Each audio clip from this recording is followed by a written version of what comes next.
Jay Crawford, Adam the Bull, Garrett Bush,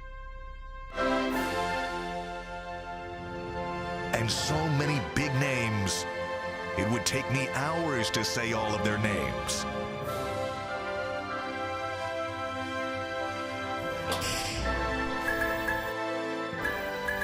The ultimate Cleveland sports show. Booyah! What's good? Tyvus, man, you look like you in that jail cell, bro. you got that wall behind you. I like the microphone though, man. What's going on, Tyvus? You like that? Listen, this is gifted to me actually from my podcast company. They gave me some top of the line stuff. So you got the podcast company now. You see what happened? He get a couple checks. He just had to do his thing, man. I appreciate you for joining us today. To my right, Jason Lloyd in the building. How you doing, Jason? What's up? I'm great, Garrett. You good? I'm good. You ready? Jason, I told you, listen, you ready to talk that talk today. Last time they had you was in a prison cell, but you was in a hotel. I was in the prison cell. Yeah. No, I was in my house. That was your house? That was your house? Yeah, see, that's messed up when somebody's house looks like a hotel. That's messed up, bro. I don't like that, Jason. Brad, OG in the building. What's up, Brad? I'm happy to be here, baby. Man, what we got going today, man? We about to get at it today. Hey, I was steaming. I was some lawyers all weekend. I'm steaming today. I'm hot.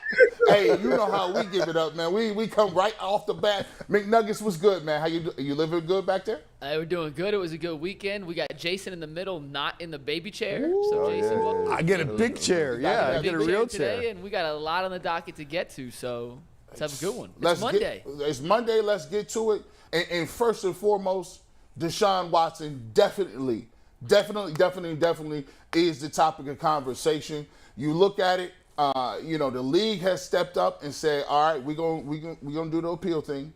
The Players Association, Brad talked about a little bit last week. Are they ready to go to the mat? It looks like they stamped their button of approval here.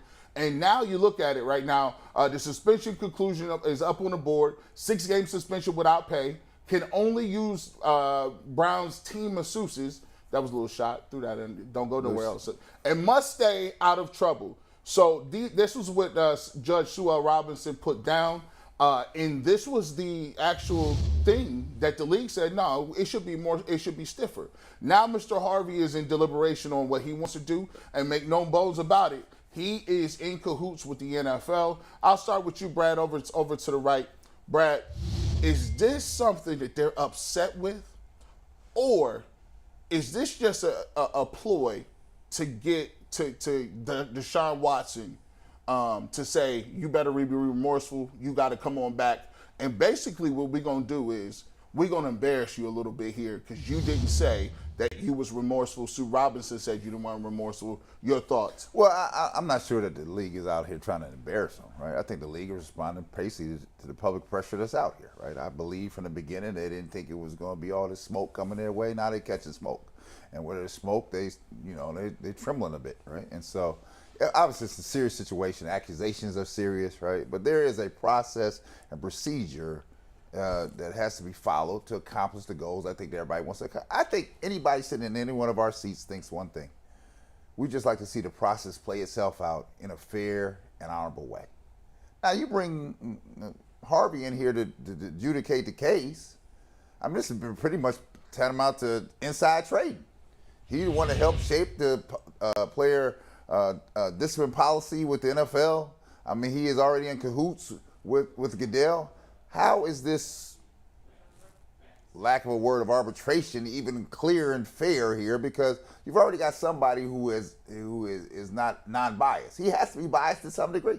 And I think this is where this is going, and I want to see what Goodell and them do with it. Jason, your thoughts? Is this something that the league is saying, hey, we really disappointed by this? Or is it something to say, we want you to have to go back and reinstate?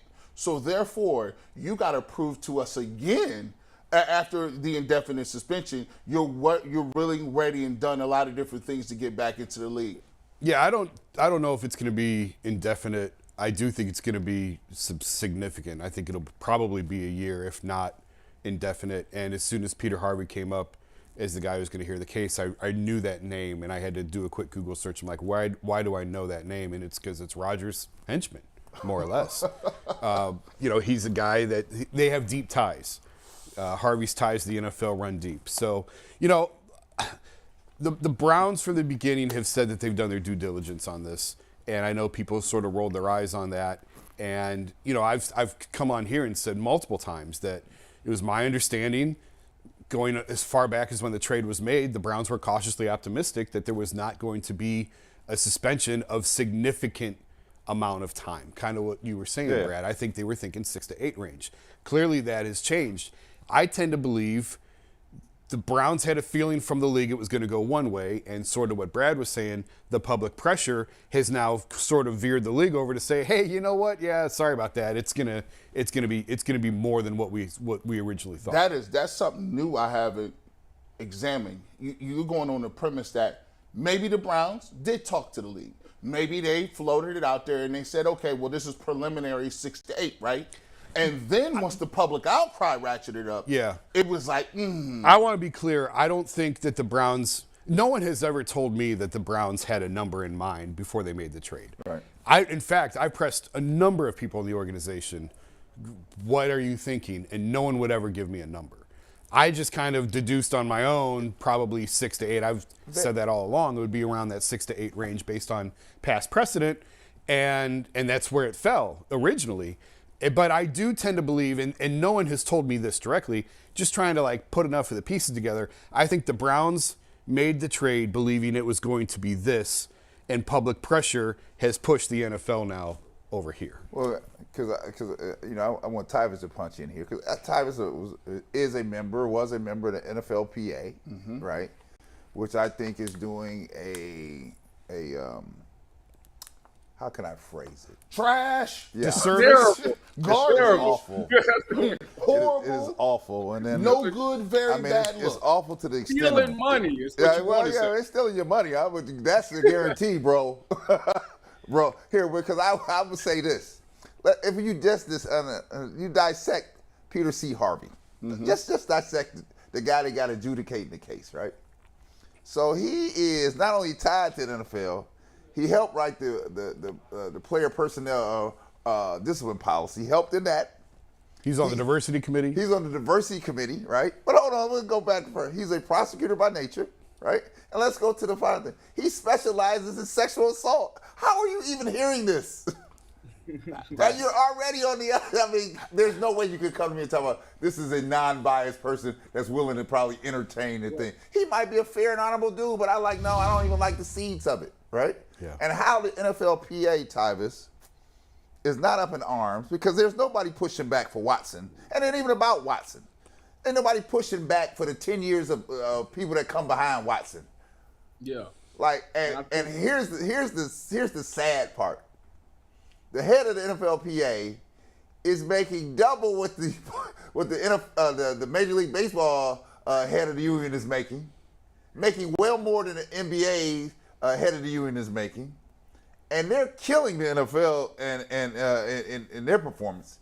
So something is wrong here. Tyvus, in this case, you were part of the union. Are you kind of surprised that, to Brad's point, you have not seen DeMaurice Smith or any representation fighting back on at least the narrative of Deshaun Watson? It's very alarming, G.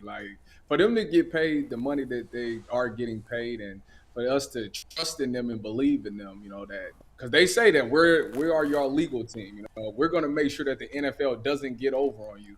And right now, it seems like they're not holding up their end of the deal. What is the point of us paying all this money if you out here letting the NFL just completely dominate you in this? And y'all have already made rookie mistakes by putting out statements before decisions was even made. And now that decision has been made, and now you see that the NFL is appealing it, you haven't issued a statement or anything. I think the NFL has to find a way, players involved, players included, have to find out a way to get together on this and say, forget Deshaun Watson. It's not about Deshaun Watson anymore.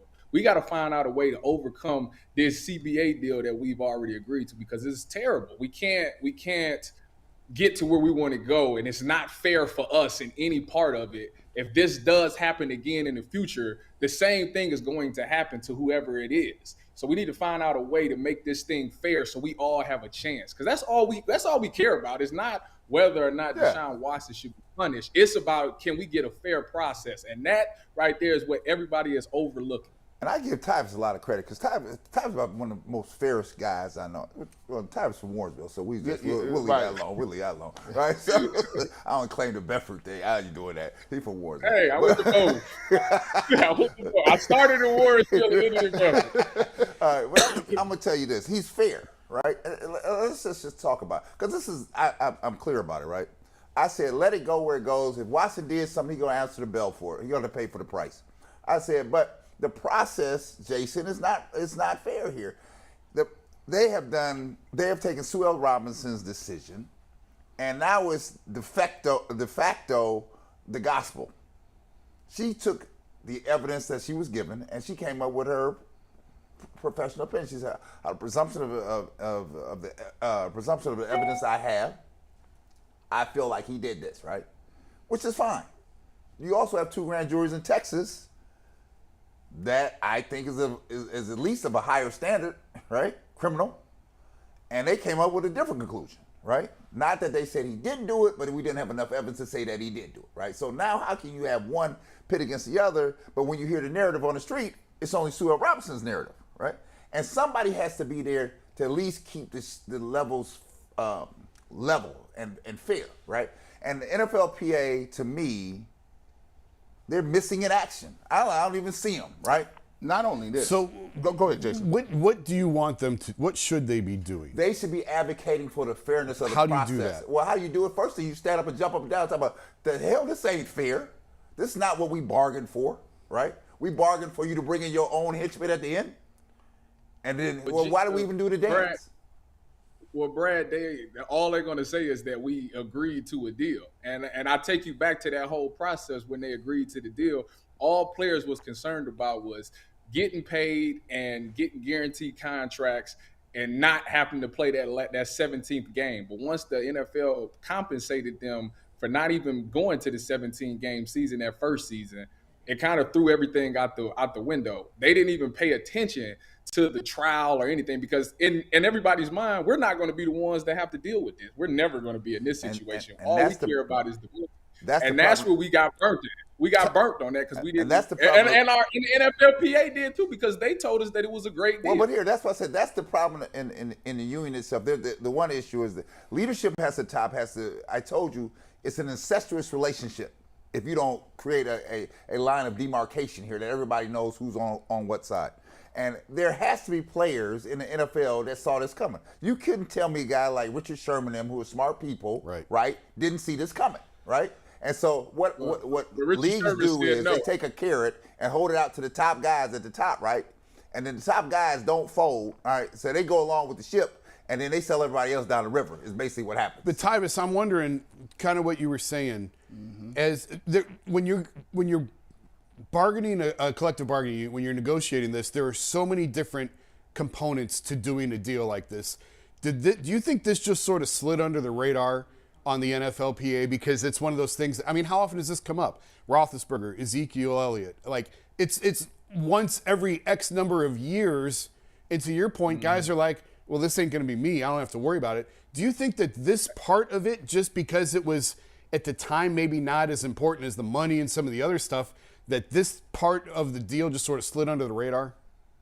I definitely 100% agree that that's what happened. I mean, like I say, nobody was worried about no legal things. Everybody was worried about the 17th game and the money. You know, everybody wanted to get these guaranteed contracts, and that was the number one thing that was on anybody's mind. Now, where I'm mad is that the NFLPA should be the ones reading everything, and they shouldn't let anything go through. If we paying you all this money, because everybody's seen my check, I'll send it to you, Jason, on the side so you can see how much they make. But if we paying you all this money, you're supposed to hold our best interest. And if that means that you want to fight for something like this, and you should not come out publicly and say that this is a great deal and I encourage everybody to sign it. If you know that that's in there and your job is to read the whole CBA and understand that it's fair for us as well because we're the ones paying you, then no, you should have never came out and they slid his money. Let me tell you this, because I appreciate you sharing that information, because I went back and extrapolated the math on here. The math is ridiculous. I see how much they're making. I was like, first thing I'm asking, where the hell is the money going? Who getting the money?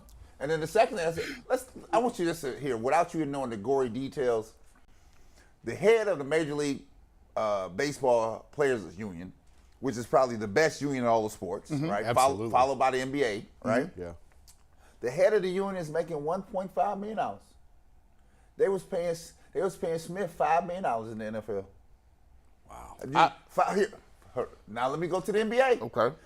It wasn't 5. It was 4.9, whatever it was. It was ridiculous. Right. The NBA's head of the union, she makes $2 million. So you tell me, first of all, you're going to pay him $5 million. How much are they extracting from the players for the union, right? And then there's no way you're getting the representation that you deserve, because I will tell you, and Tyrus just asked the question. You know whose job it was to make sure that the devil in the details were done, right? Because the players aren't concerned about the money. Somebody's got to be looking long term. It's the head of the union. It's the guy making $5 million. While y'all was talking, I was over here. I was getting my stats together. I wasn't just chilling. Now, not only is it the players, you got to look at the arbitration overall with the coaches. Now, so these are direct quotes. When we talk about it, arbitration looks like where the NFL puts cases to go to die. And you look at it, so the NFL is not only forcing Flores to go to arbitration, they're trying to force John Gruden to submit his lawsuit against the league and Commissioner Roger Goodell into arbitration. The league, based on publicly available court filings, is trying to claim Gruden's situation falls under the NFL Constitution and bylaws. In those NFL constitutions and bylaws, they are also forcing Brian Flores, who's already suing the NFL for discrimination, racial discrimination, as well. He's suing for the exact same thing Gruden is. They said that the NFL arbitration hearing is a place that the NFL puts over there, and they basically send the case to arbitration, and then they're the final judge in arbitration. Both of those individuals are fighting that in court today. So it looks like it's not about just the players. It's the NFL's overall feel of the situation. They've done this over and over again. So I'll ask you, Jason, is this something that the NFL has a pattern of doing? And if so, when you say, how can we fix this, why aren't the Players Association as well as the coaches coming up together, referring the notes and saying, we got something for a class action lawsuit here. If yours is wrong and mine is wrong, let's go ahead and share some notes. I don't think it's a class action suit because you agree to this. You bargained for this deal and you agree to this deal. If you want to change it, you got to wait till it comes up again. And you got to change it the next time. And the NFL is going to want concessions. They want you to give something back. That's how this works. And if Roger's not going to be the end-all, be-all final say on these hearings, and Tyvis, you would know better than I what the league would be after that they want the players to give up. Oh, you have to give something up.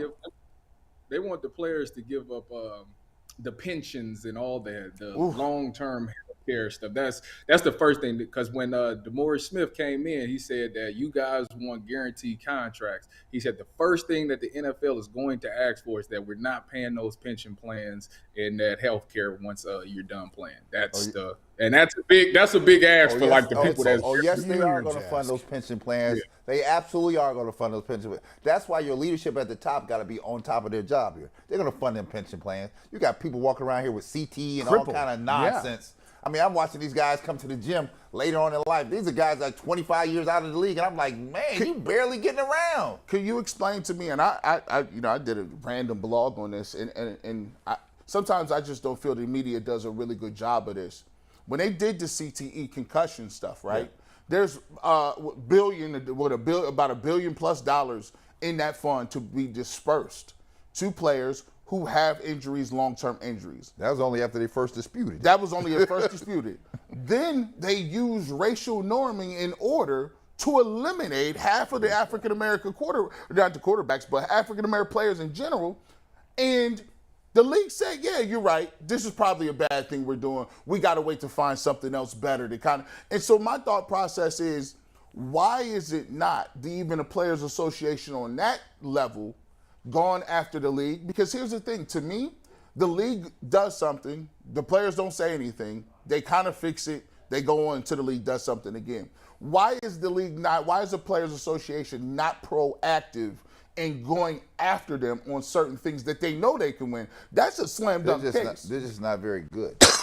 They're not very good. That's Well, the basic. They're just not very good. Do you think, and I'm asking this, Tyvis, because we got you, Brad, here and he's been a part of the NBA Players Association.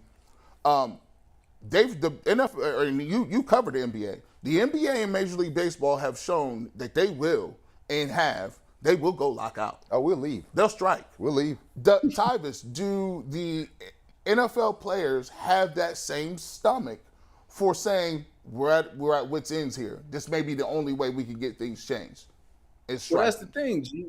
That's the thing, G. History would tell you that no, they won't go that far because, like I tell you, it's people blow money fast in the NFL. You know, people don't have money to withstand not playing in those regular season games. Nobody wants to let those $18,000 to $20,000 checks just go uncashed. You know, so that is one thing that you have to find a way to be able to compensate people during those hard times. Like Brad would say, Zeke told him, you better hold on. And I feel sorry for you. If you don't, everybody ain't gonna make it. That's what Brad says. Everybody not gonna make it. It's the Titanic. In the NFL, that's not flying, Brad. People need that money. And if the vote is for every individual player, nobody has to know what you voted. So you got people that'll tell you, yeah, I voted no. But in actuality, they voted yes. And the thing about the NFL, I don't think it's as close as other leagues are. Like, I don't think people are willing to, like the Deshaun Watson. You go ask somebody in, I don't know, Pittsburgh about Deshaun Watson. You know what they're going to say? It has nothing to do with us, so why would I do something for that? My checks is going to clash. I'm going to get paid. It's too much selfishness, I think, right now for people to realize the bigger picture. So that's why you're going to have people come together and walk out of practices and stuff like that. People talk about it like this, and I'll give a street example. We talk about the violence in Chicago all the time by the BDs and the GDs and Crips and Bloods, and they say, why can't some old heads like Larry Hoover, old heads, get them together, sit them down at the table and say, we're going to end all this foolishness. And they basically asked the guys, the kids that's in the street, and they say, man, we ain't trying to hear none of that. Right. Trying from these old heads. I'm worried about what I'm doing tomorrow. And that gets me like the mentality of NFL players that are younger at this point. Show me that bad. So I'll just say this because I know that we're going to talk about some other things today because we beat this Watson thing up every day, right? But I'll say this: the NFLPA has a job to do. And it is to advocate for the entire body, and it's just not Deshaun Watson, right? And you can advocate for the body without advocating for Watson at the same time. Yes, you can. Now Watson on the other side, he got the criminal defense attorney Rusty Hardin who did his job in Texas, right? He's in need of he needs some PR people. Wait, he don't travel. Rusty Hardin ain't did nothing in Ohio. He needs a team that pushes back for this during the process, just so that you can get to a place where you can have a legitimate and fair hearing. That's all I'm saying, right? Jason, I'll give you the last word on it. Thought processes on with Deshaun Watson. Is there any way that he can get in there, get with Goodell and say, hey, I know she said 6. I know 12 was a number before that you guys said. Is that a possibility? If he wants to play this year, I think he's going to have to take 12, if that's even still on the table. I don't think it looks good for the Browns. Like I said, as soon as I saw Peter Harvey's name, I thought, man, this is not going to go. I think he's out for the year at this point. I've thought 6 to 8 all along. No one's told me that. That's just me putting my finger in the wind and trying to figure out where this is headed. I think it's likely going to be a year. I said on Friday, they should be lining up to be in Delaware because this is where this is headed, right? There's a suit coming here, right? And it should be filed immediately. But it's a race, right? It's a race against the clock. It's a race against the clock. Because they want to go to the Southern District of New York, right. And as soon as they hit go on that, it's whoever gets to file the case first. Right. And guess what? That's even a little bit rigged because I'm pretty sure somebody going to tip the NFL office off first. Right. So here's the story. So the story is that there's more games to play because to Jason's point, I think they coming for the NFL's coming for the whole kit and caboodle. Like no games now. I came to you for 12, an $8 million fine. You walked away from. Now I'm gonna teach you about this. Well, there is one teaching moment. Kareem Hunt, he came out and said, this is something new. I'm going to strike in. I'm not holding out. I'm going to come to practice. I'm going to do a sit-in. I'm going to sit in. I'm going to show up. I'm going to be perfectly healthy. And I'm just not going to do drills or nothing. I'm going to post up. And Kevin Stefanski, he pulled up and said, Kareem's a good guy. We're good him together. And obviously, he's a reporter from Bleacher Report. Kareem Hunt has requested a trade for the Browns. After not receiving a contract extension. Mary Kay Cabot of Cleveland.com beat reporter says Kevin Stefanski won't say much about Kareem Hunt's trade demand or holdout of team drills, but acknowledged healthy player is not permitted to sit out of drills. Wouldn't say if they were finding him or not, but they are. Yeah. Of course they are. They have to. Well, I don't think they're finding him yet. I mean, he was a full participant yesterday. I was at camping. He was participating in team drills. Knockdown for but I don't think for the little actions. But I don't know that. I disagree. I don't think he's being fined yet. Now, if he is not there, they're going to fine him. But he's there and participating, and like I said, yesterday he was involved in the team drills. I don't think they're fining him. Because finding him, what's finding him going to do? It was Friday and Saturday that he did the sit-in. Okay. Right? So the sit-in. So let me just say this, Jason. He's gonna pay in some shape, form, or fashion because you have to send a message there. Don't bring this foolishness over here. Now I understand why he's doing it, right? Because with Watson out, he said, "You about to work me." And a lot. I'm about to be a workhorse here. This is not my extension that I signed up for. I was splitting time with a Chubb here. That's what I was doing.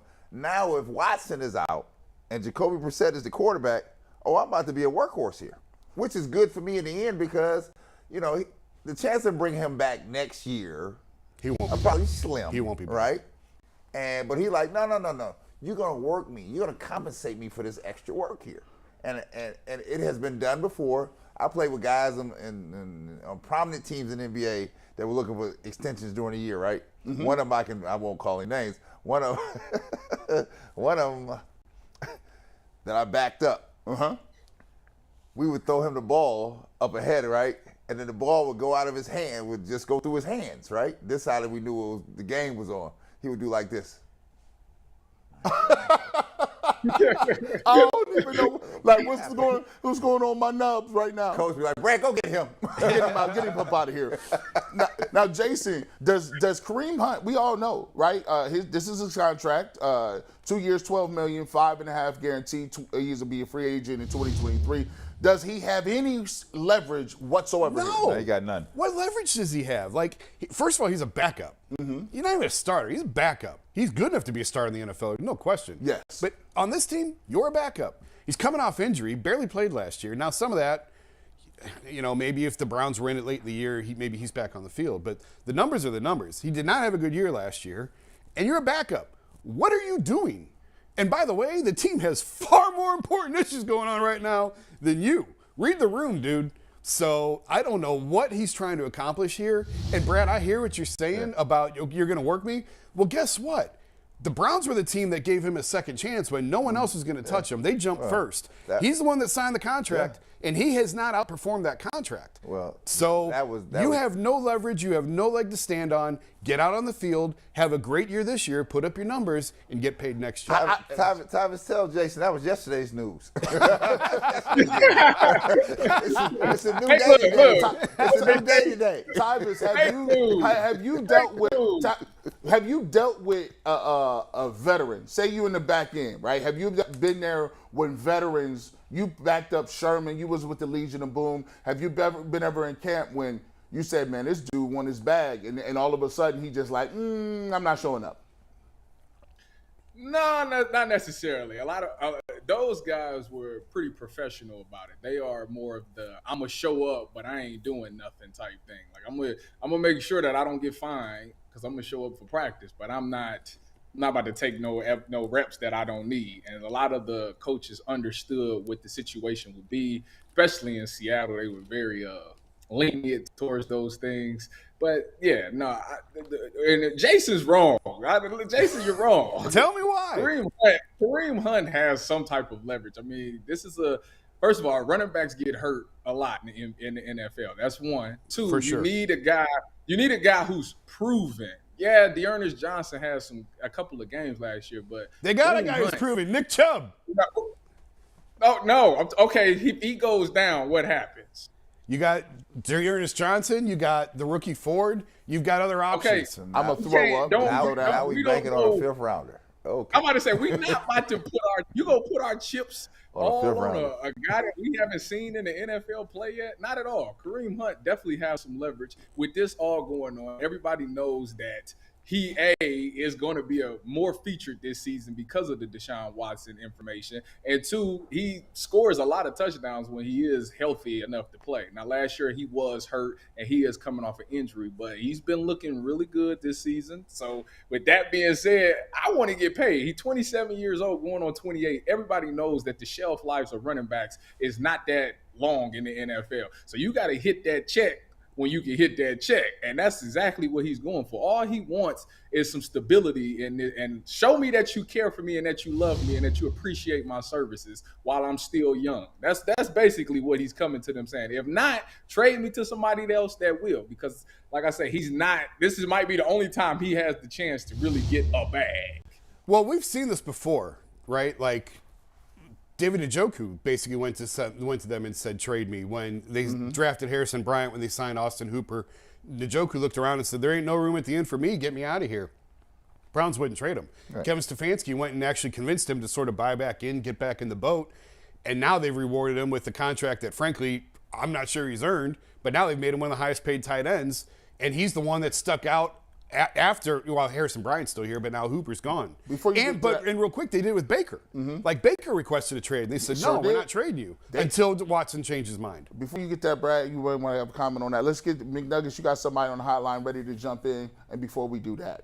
Yeah, before we do that, I got one comment on this I want to say. I said in the group chat yesterday I'd be the judge here. Jason's right. He has no leverage. And I do think, though, with that being said, they're both right. Kareem Hunt deserves and wants more money. He could ask for it. The Browns also don't have to cave. So let me before you go further, he does have a little leverage. And I ain't even said nothing yet. Go ahead. We'll talk about that. I've never been to training camp, but do you know who has? Tim Couch. And Tim Couch is joining us now via the Gridiron Guys hotline. Are you looking for a local roofer who you can trust? Family owned since 2003, the Gridiron Guys have grown to become Northeast Ohio's top-rated roofers. They exemplify quality work practices and are a valued resource for homeowners and offer a 10-year workmanship warranty. Call 330-573-7967 today for a free estimate or roof inspection. Tim, how you doing today, man? Gridiron Guys. Oh, my goodness. Yo, Tim, what's going on, man? What's up, fellas? How y'all doing? Good, Tim. How you doing? We talking about Kareem Hunt great. here, man. Now, I think you played at a time where they had, was it William Green and Lee Suggs was in the backfield? And so, That's right, both those guys are kind of, fighting for some playing time, and they've been being platoon. How tough is it to have two good running backs, and you got a bell cow here, but you got another guy that you feel could be a top 5 back somewhere else, and he wants his money. How do you handle that, and what are your thoughts on the situation with Kareem Hunt? Man, it's tough. It's tough to handle that.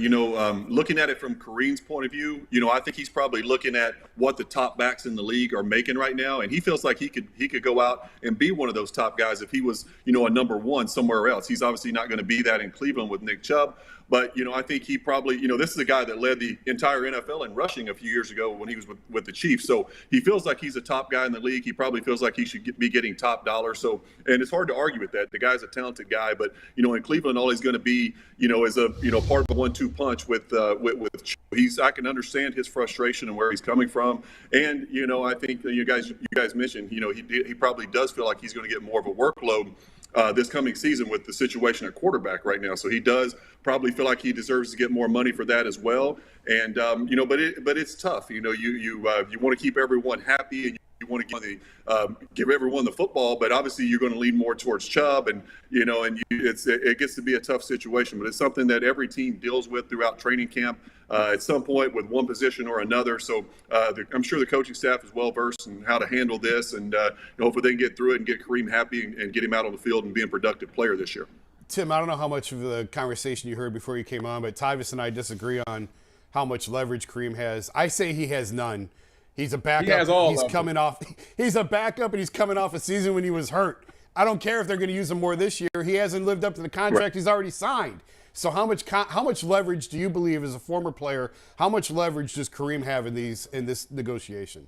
If it is even is that? Tell him straight, Tim. I can honestly see. I can honestly see both sides of this because he is under contract, and the Browns are just going to sit back and say, "Listen, you signed the deal. You got a 2-year extension here. I think you guys said it's for $5.5 guaranteed, $12 million or whatever over 2 years." So they're just saying, "Look, you're fully under contract. You're healthy. You're going to be out on the field, and you're going to perform, or you're not going to get paid." And then from Kareem's point of view, I think he's thinking, okay, well, if I'm not here, then like you guys said, who's going to get the ball if Nick Chubb gets hurt? Who are you going to lean on? Especially like we talked about with the quarterback situation, the way it is, you need 2 backs right now because they're going to work these guys to death, especially early on in the season. So that would be the leverage that he has right now for sure. But at the end of the day, I would probably say he's under contract and he's healthy and he's supposed to be out there playing with his team. It sounds like he with me, Jason. Just to let you know. I sound like he's with me. No, he's with me. I'm with both you guys, man. I'm playing right in the middle. Right on the fence right there. It's officially game week for the Browns with all the stuff that's going on with the D. Watt stuff. In the quarterback's mind, how do he prepare for this game? Yeah, I think you got to go out and prepare like you're going to be the starter. I think that's always the situation. Whether you're going to be playing or not, whether you're going to be a backup. You always prepare like you're going to be the starter because you have to be mentally ready and stay mentally fresh and sharp. And he hasn't played in a while, so I'm sure he wants to get some game reps, get out there, feel a couple hits, get comfortable within the offense. It's one thing to call these plays in practice during training camp setting, but you know how it is when the preseason starts, the speed level goes up another notch, and then obviously the regular season it goes up, the intensity and the speed goes up another notch. So I'm sure he wants to go out there and feel some game speed reps, get to the line of scrimmage, maybe audible a few times, take a few hits, get used to processing information quickly, getting the football out of his hand quickly. So those are all the things you want to do as a quarterback in the preseason and just trying to get yourself mentally and physically sharp for the season starts. So I would say this, that to Tyvis and Tim's point here, that Kareem Hunt has leverage, is limited leverage, but he does have leverage because they know that he's going to try to work the room. And so to Jason, you talking about he signed his contract. That measly little contract he got, that's kibbles and bits. I mean, it ain't no money. I mean, it's not any real money. So that's why he like, I'm sitting this out. I need some money. Well, feel free to sit out and you'll get zero money. I'm getting some money here. Yeah, right? zero. It ain't. I don't know, because where I come from, Tim, this is what they do. They like, I had NBA All-Stars. They were like, I'm sitting down. I need some money, right? We're going to have a conversation. Right. Now, some people got some money and some people got nothing. So we don't know what Hunt is going to get. But let me just say this. I would just say this because Tyvis made a point about it is NFL game day and we got to be prepared to play this week, Friday. Mm-hmm. So I have to think, and first, Tim, I don't know if you heard, the NFLPA sucks. They do, right? They just awful. They're just like your dues you paid got you nowhere, right? You just gave away free money, right? But I will say this. I think that case is going to be heard this week. There's going to be a decision this week because they don't want Watson to be on the field on Friday. Well, you bring up an interesting point, Brad, that I've actually asked this question. And, Tim, I'd love to get your opinion on this. If you know he's going to miss time, if you know he's going to miss 6 or more, would you play him at Jacksonville just to see what you've got, just to try to knock some of that rust off because he's been out a year. The injury risk is limited. I had this conversation with Zach Jackson, my partner at The Athletic, and Zach said, listen, if you're not playing your first-string offensive line, you're not playing Deshaun, so it's a non-starter. He's not going to play. That's the way the NFL trends. I just wonder if you, and now I also believe if the decision comes down that he's out for the year, he's probably out of the building and he's not even eligible to play. But let's say for the case of this argument, he's eligible to play Friday. Would you throw him out there at all just to get a look at him and just to let him get some live snaps? Or does preseason not matter to an NFL quarterback? Yeah, I would personally.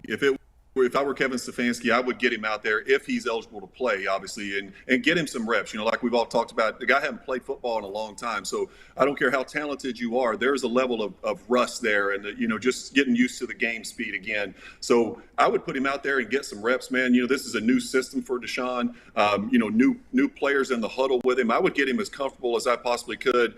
While, it's just a preseason game, I understand. But, for Deshaun, I think it means a little more right now at this point where, he hadn't played in a while. His situation is kind of up in the air. I'm sure he wants to go out there and play a little bit. And, so when the time comes, when the regular season rolls around, if he is eligible this year, that he has had some reps and he feels somewhat comfortable within the system.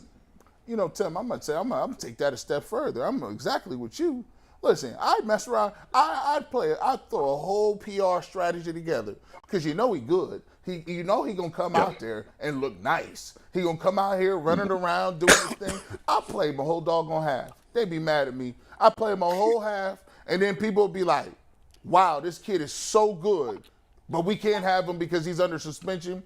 I need people to realize and understand. I think from a standpoint, you got to give Deshaun Watson as a human being. You got to give him something to be excited about, something to look forward to. He's been getting killed for 2 years. He had heard all the crazy stuff. Get him out there, get the blood going, get lathered up, get a sweat, see a couple touchdowns on the board so he can at least say, all right, I know what this feels like. Let's keep it going. And I'm going to take my little sit out, but I'm going to tell you what, at least I feel good and my morale back up. Yeah, I would totally agree with that. When we talk about Deshaun and his situation, we always talk about, the physical part of it, not being on the football field. But we don't talk a whole lot about the mental toll that this probably has taken on him. I don't know what he's going through, but, having your name slandered across national TV and media and the internet for 2 years has to take a toll on a guy. So getting him back out on the football field that's where he's comfortable. That's what he does. That's who he is. I totally agree with you, man. Let him get out there, throw some touchdowns, get back to feeling like Deshaun Watson again, and start the recovery process as a human being, getting back to being, doing the right things off the field so you can do the right things on the field like he has done already, so far in his career. And I say, to your point, G and Tim, he taking hits everywhere. I mean, they got the National Masseuse Conference here. Oh, yeah, that's crazy. Cleveland. I like, so this is crazy.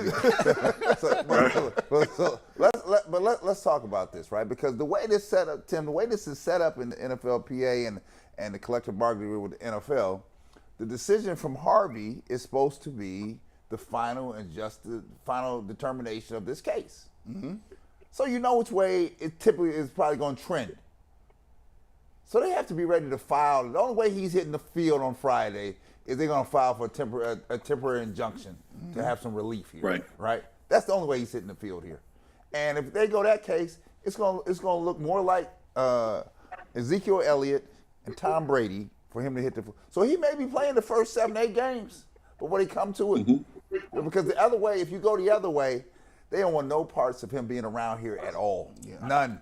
Yeah. Right? So if this is the case, and the Browns have to have already figured out what 2 avenues. There's only 2 roads to travel. You don't have 10 roads. There's only this road or that road. And so if you're going to go that road, then they better be having some conversation, because if they have no intention of seeing Watson to after game week 12, they don't need to even have him out here. Yeah, they at least they got to go quickly. Tyvis, you had a question? Yeah, Tim. Now that outside of the D-Watt stuff, and give me an offensive player that you looking forward to watching this Friday that's not named Nick Chubb, which he probably ain't playing anyway, and Amari Cooper.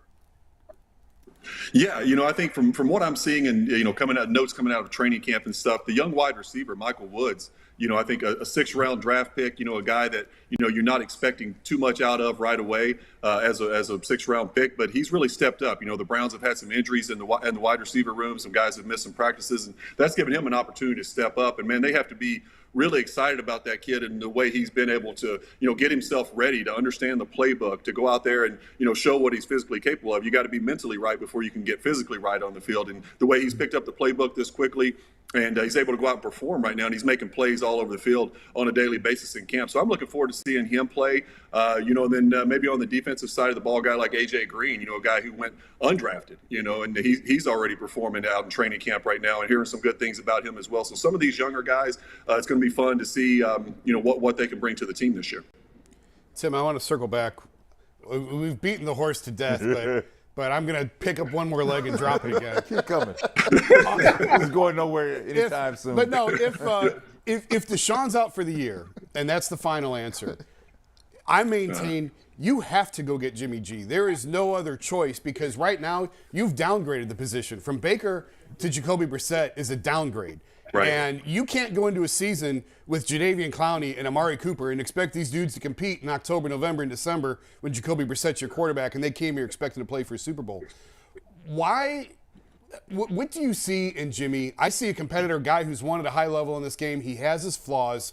But for people who haven't studied him every day, what do you like about him? What don't you like about him? And do you think he would fit here as a one-year fill-in if there is no Deshaun Watson?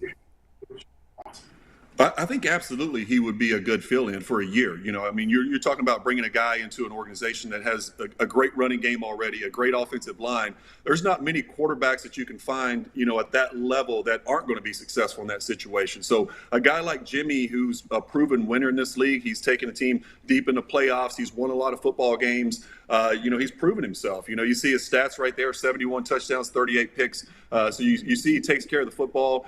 He puts the ball in the end zone. He understands, how to be a professional quarterback in this league. And I think, he's got a lot of reps, a lot of game reps, and he could probably come in and pick up this offense right away. So I would feel good about Jimmy Garoppolo being here. I think it's, Jacoby Brissett, I think is a good football player. But like you said, I don't think he's a guy you want to try and go into a season with and try to make a Super Bowl run. I think he's kind of a guy who can maybe hold it down for a few games until Deshaun comes back. But, if Deshaun's not coming back, I certainly would probably go a route looking for a, more proven guy like a Jimmy Garoppolo.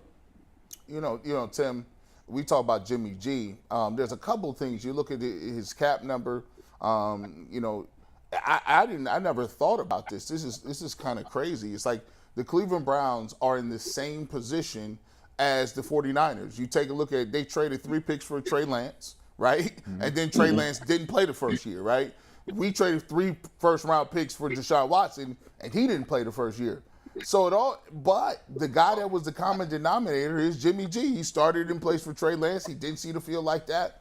Now you got a guy like Jimmy G who's available. I flip-flopped on this about 4 times. I'm the Miami Dolphin. I've been flip-flopping on this thing for weeks now. And one day I like Jimmy G, the other day. But one thing I can't, maybe he's one of these guys, and you see if you vibe with me on this. He's one of them guys, maybe it don't translate into what you're looking at on film or on tape, but I can't lie. He just wins. To go into a Lambeau Field and win in the snow is crazy. Then to be a guy who was in a championship game, the Super Bowl against Pat Mahomes, and they had a chance to win that game. Jimmy G just does it. Is it just something where he's just a winner and maybe it might not translate to the eye test? Yeah, I think you probably go back to, his history in the league.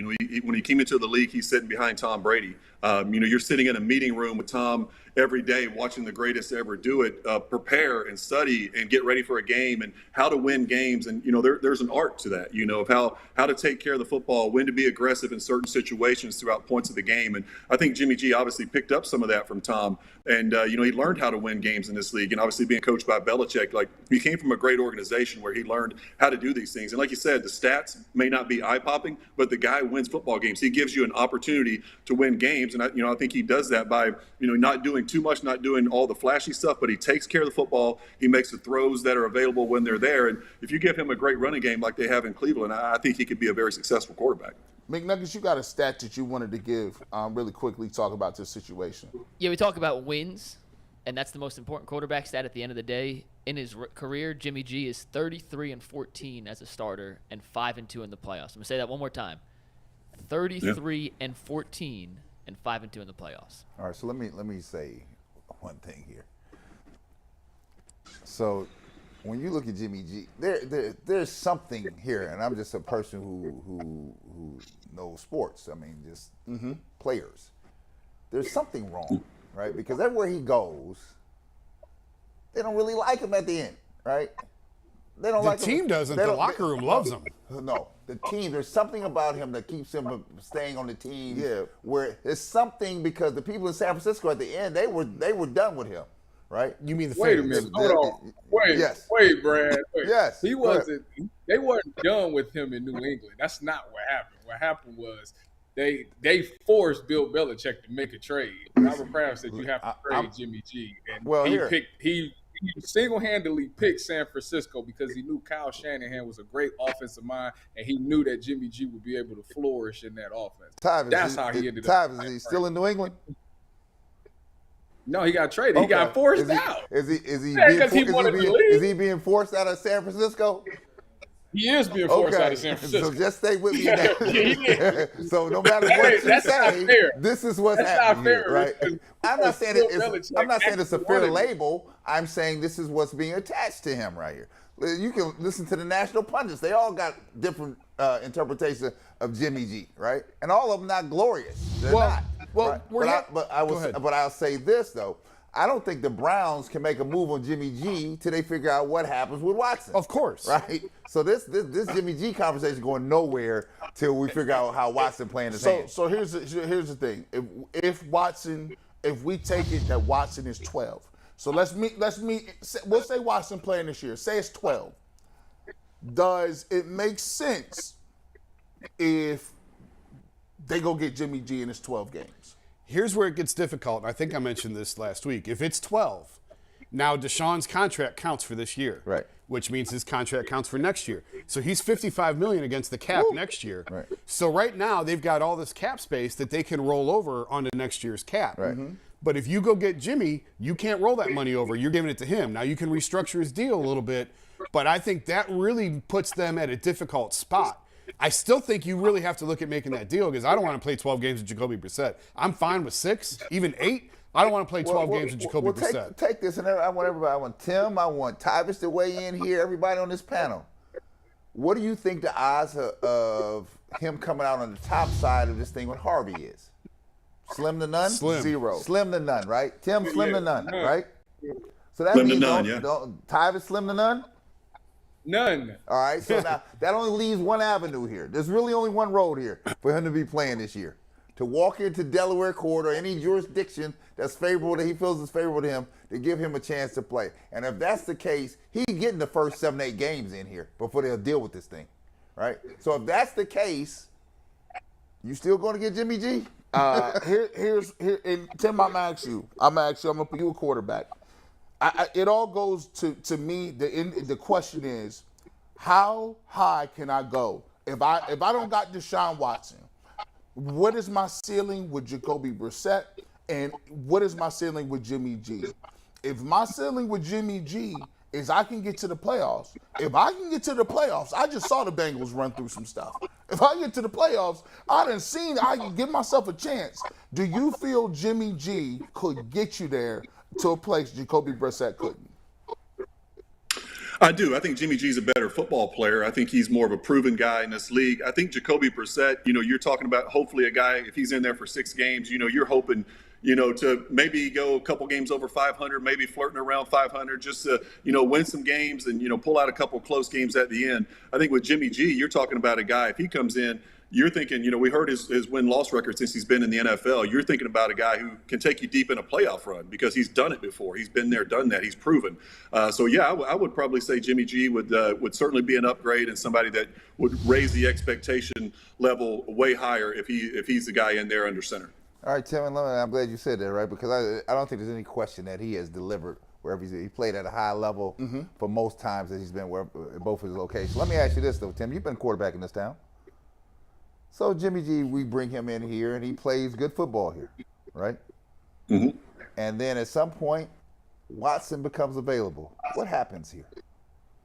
What happens? Well, I think, with Deshaun, you're talking about a huge financial commitment there. We're talking about $230 million guaranteed. I don't think anyone's taking his job. I think that, we talking about the way public they've opinion committed here, because this town runs on public opinion. It does. Right. Yes. I know. I've experienced that for sure. But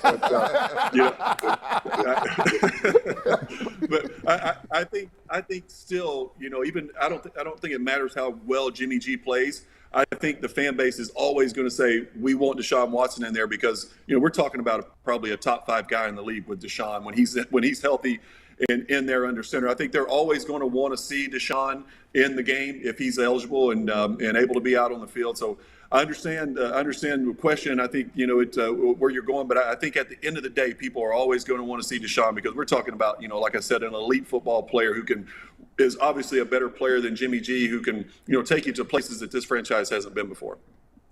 Oh man, see Tim, look at that screen. Right. I'll be forgetting. I'm gonna let you get in here, Tyvus. I heard you up there. 14,000 already. Like I'm look at the touchdown to interception. Yeah. 104 to 36, man. That's so impressive. Tyvus, what you got, man? I'm sick to my stomach a little bit. I don't like this, man. I was just gonna say, if Jimmy G came in here, first of all, everybody knows I'm a Jimmy G fan because I played with the guy for 2 years, and the guy's an incredible leader. Work ethic is unbelievable, so he's definitely a guy that will raise the atmosphere. Because I think once that Deshaun Watson news hit, that locker room, it felt it a little bit. Like, wow, the guy who's come in this offseason has been the leader, has brought the energy here. We won't be able to go to war with him on Sundays. Okay. Jimmy G does come in and bring that energy back. Like, okay, now guys, it's like, all right, this dude done won some games, so we got a shot at this Super Bowl thing still. Granted, last year in San Francisco, he got scrutinized for the defense having to carry him. But if you look at our defense could be just as good as San Francisco. So if you want to play that game, we're looking at the AFC Championship game if we want to go there. Now, Deshaun Watson shouldn't have to worry about ever losing his job because he can do things that Jimmy G cannot do. The reason that Kyle Shanahan is getting rid of Jimmy G is because Jimmy G does come with limitations and he does have an injury problem. That is a fact. That's why Trey Lance is coming in there and taking that spot open. They want to open that playbook up a tad bit more. It's a couple of things that Jimmy G did not excel at his time in San Francisco. But Kyle Shanahan is a smart coach and didn't put him in situations where he would be exposed to those things. So Kevin Stefanski will come in with us having that great running game that we have. Yes, we're going to lean on that, but also I think Jimmy G can make all those throws that Baker Mayfield could not make last year when he was hurt. So with that being said, if he can make those plays, that does make us a very good playoff team and even a Super Bowl contender. So therefore, that's my whole spiel on the Jimmy G, Deshaun Watson debate. Deshaun Watson's job whenever he's able to play because he can do more for this offense than Jimmy G can. Okay, I'm going to need you to get a Tyvus Powell mural behind you to make that little room look sweet behind you, right? Man, the mic is oh, hit man, like nobody. What is that? Is that a wedding bouquet your wife got? You like that? You ain't see that? I'm gonna tell y'all what, Tyvus and Jason, they're really kind of they slowly. I don't know whose PowerPoint presentation you stole, Tyvus. Because that didn't even sound like you. You stole the hell out of that. No. That looked pretty good. That sounds good. No, Mikey, go back to Tim's setup. Look at Tim's setup. Let's go to Tim Couch setup. Look at that setup right there. Oh, yeah. Look, Jersey, football, UK. He got high school trophies. Got it all. Hey, man. Got it all, man. Tim looked like he got a $50,000 tractor outside. Ain't even no car. This just a John Deere. This is a John Deere right here. You know, in Kentucky, it's all about your tractor and lawn. Okay, you get a little truck. He got a stable where he got a couple horses out, thoroughbreds back there outside. He trained, I'm sure. Tyvus, if we pull our money together, we can do something. Maybe one day. We'd be all right. What's wrong? Wait, look, what's wrong with this, though? I'll work with Tyvus because he's going to be remote a couple of days this week. Bleed over to Tim's setup. I'll work with Tyvus. We'll get him set up by the end of the week. Man, I'll tell you what. Tim, before we get you out of here, I got one more question. Now, when you look at this thing with Kevin Stefanski, Because when I look at it, no matter what he's going to do, I think that the biggest bullseye on the squad this year is not Andrew Berry, it's not the ownership, it's Kevin Stefanski, and I think it's just a process of elimination. At first, they was like, oh, we got to get done Odell Beckham Jr. We get him up out of here. Oh, Baker wasn't hitting it right. We ain't doing his thing. He ain't hitting his receivers, and he's a locker room situation. We got to get him. He's gone. The trickle-down theory goes, it's right up to the coach now. And he's going to have to implement a new system. He's going to have to be calling the plays on point. He's going to have to figure out how to get Chubb and Hunt the ball at the same time, implementing his defense. Myles Garrett, and by the way, Myles Garrett is vocal now. Myles Garrett got that badge now, the NFL badge where they give you the C, and all of a sudden you get to just show him at the press conferences. Tim, he has to have the most difficult job in the entire NFL. Do you agree Kevin Stefanski got the biggest spotlight in the world on him? He's definitely in the spotlight, man. He's got a lot of moving parts to this football team. He's got an entirely new quarterback room. He's got to get ready to play football. He's got one quarterback situation that's completely up in the air. So, he's got to balance that, like you said, that balancing act of getting two guys ready, getting Jacoby Brissett ready to start the season. You have to anticipate he's going to be the guy.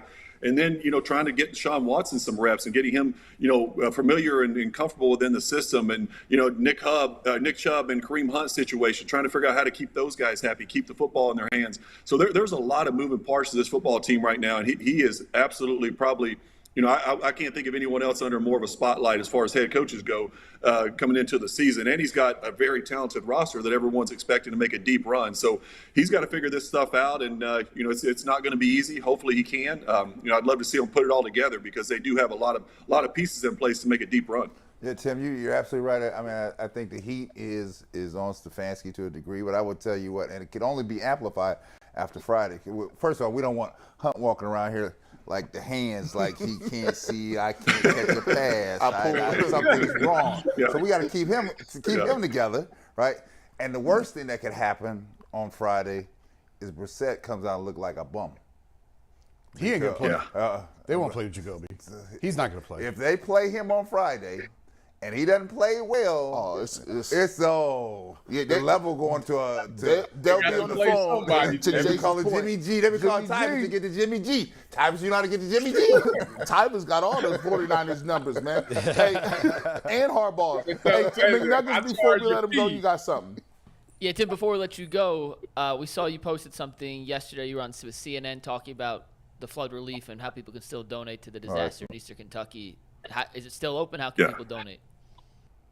Yeah, absolutely. Yeah, thanks for bringing it up. So I was able to go on CNN and talk about what's happened in the area of the state where I grew up. And, I was able to go down there earlier last week and help unload semi-trucks and pass out supplies to people and just kind of be on the ground there and hear people's stories of what all the devastation and losing everything. Some people lost, homes and cars. Other people had family members that lost their lives. So it's been devastating what's happened there. And, I teamed up with ARH, who's a regional healthcare provider there in Eastern Kentucky. And they've doing an outstanding job of helping people get the supplies they need and still obviously asking for supplies. And you can go to arh.org if you're interested in donating supplies or financially committing to that. Whatever you want to do to help, you can go there to arh.org and help those people out because it's going to be a very, very long recovery process for the people in that area.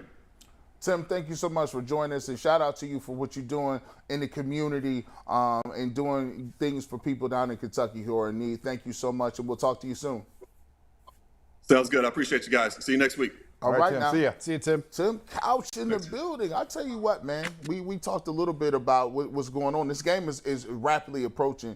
Jason, you had an opportunity, I did too, to go to training camp and watch the Browns a little bit. What are some takeaways from watching the guys up close in person, and what kind of stood out to you? I'm really excited to see this defense. I think that something happened last year after the New England game when they just got the pants pulled down, and they look like a completely different unit the rest of the year. And now now that they have a year together and they have that continuity, same head coach, same coordinator, that doesn't happen in Cleveland. And not to mention, pretty much the entire defense is back. So I'm really curious to see how that looks this year. I've seen a little bit of it at camp. To be honest, I spent most of camp trying to figure out what's going on with 4, like everybody else. Right. But defensively, I want to see what's going on. Chubb obviously has looked good. Nick broke off a couple of big runs yesterday, and it's so hard because they're hardly ever in pads anymore. Yeah, camp is different now. Yeah, it's totally different. So you can't really. I mean, a year ago at this time, we're looking at Donovan Peoples-Jones as a breakout star, and he fell flat on his face. Once you put the pads on, it actually had to compete. So I'm trying not to put too much stock in who's the camp breakout star this year because we saw how it went last year. But just like everyone else, Amari Cooper, it's been nice to see him and see how he moves into this offense and blends into this offense. And kind of what we were talking before the show, Brad. There's a stark difference when Jacoby's under center and when Deshaun Watson's under center. Here from a layman's term, when you see the ball come off Deshaun Watson's arm and hand, it has a zip and a pop to it. When you see Jacoby's, it's just okay. We noticed that at OTA. Yeah. I said, whoa.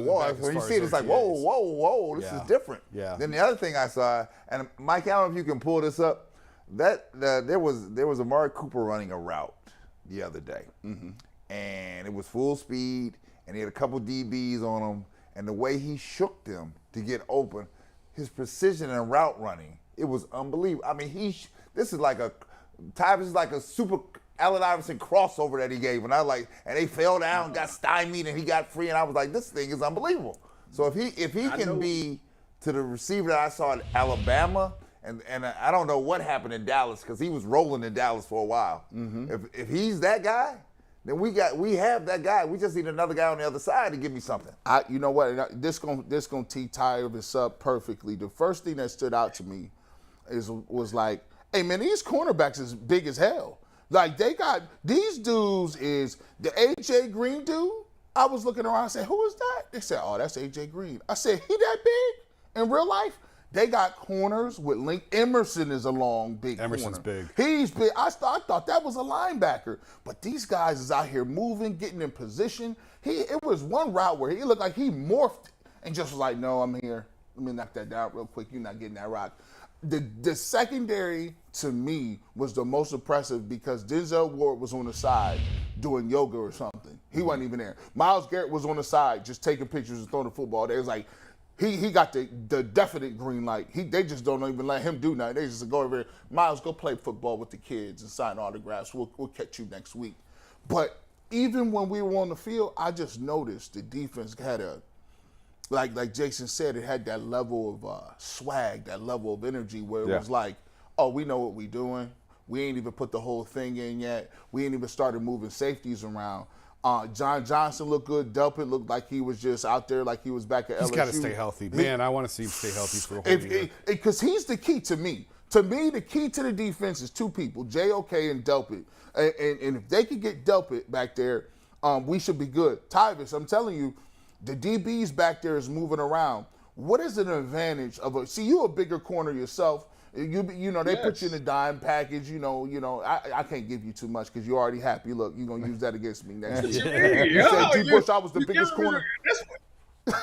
Listen, first of all, it was a bunch of times where, like, as I bounced around the league, right, I would go do workouts, right, and when the people that's on the team would see me come in the cafeteria to like eat breakfast and stuff, they'd be looking like, oh snap, we working out linebackers today.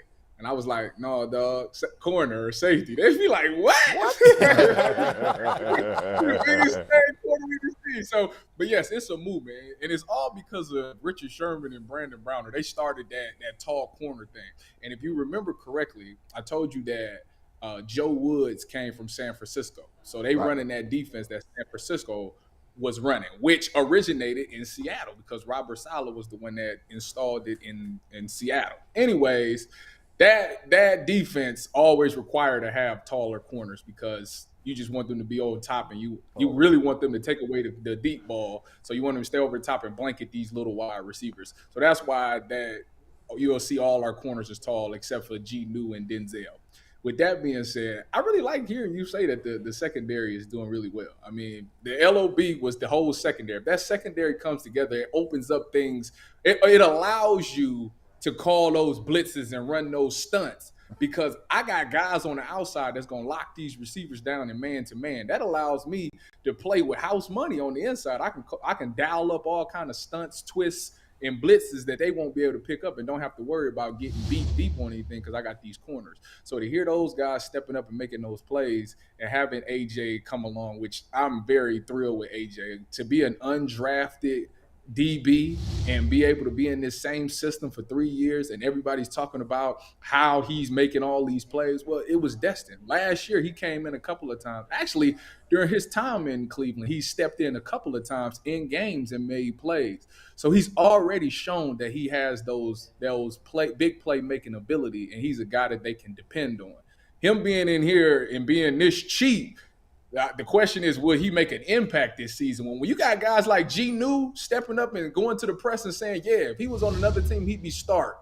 Well, that's the type of things you want. The thing we know is that number 3 corner spot is wide open. Yeah, it could be Greedy, it could be AJ, or it could be Emerson. We don't know. But they run in today's day and age of the NFL, 11 personnel is the number one thing being called. G. New is the nickel. So somebody has to come in and play that corner spot. And right now, from what I'm hearing, AJ Green is the name of camp right now. So he will probably be that third corner. I guess we'll find out on Friday. You know, I'll tell you what, Jason, one other thing that I saw, and it was astonishing, was if you got JOK and Phillips, they're some of the most athletic guys I've seen. And Phillips, I mean, this is another guy that, you know, hasn't played much because of injuries, but man, he gets around. I mean, he's by you in now. Like, it's like, no, you see running backs, you do running back drills, and the linebacker has to cover the back out of the backfield or doing something. This guy, the Browns linebackers can move, and if they can get those two guys lined up correctly on the nickel package, I think they're going to be dynamic. Yeah, linebacker was a concern that I had with this defense last year. It just didn't look very, very deep beyond JOK, quite frankly. If Phillips is healthy, obviously that's a huge help this year. I still don't think they're going to play a ton of linebackers. To Tyvis's point, you're in nickel almost all the time, even dime.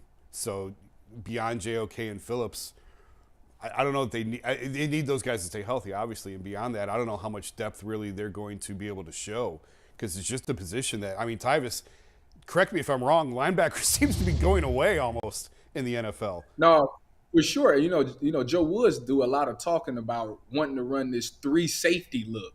Well, if that's the case, they can go 11 personnel, and instead of having 2 linebackers, you have 1 linebacker in, have your nickel, and then have your safety, which would probably be Ronnie Harrison, come out and check those tight ends. So now you got a DB checking the slot, and you got a safety checking the tight end, because these tight ends is very athletic nowadays. So that gives you that advantage to be good on the coverage side. So I think that's where we can see a little bit of those 3 safety looks coming in if they decide to take one of those linebackers out. Man, shoot, I look at it, Anthony Walker. You mentioned that. One of the things that was very evident when we watched with Kansas City last year, and oh my goodness, Travis Kelce was getting busy in the Burger King bathroom.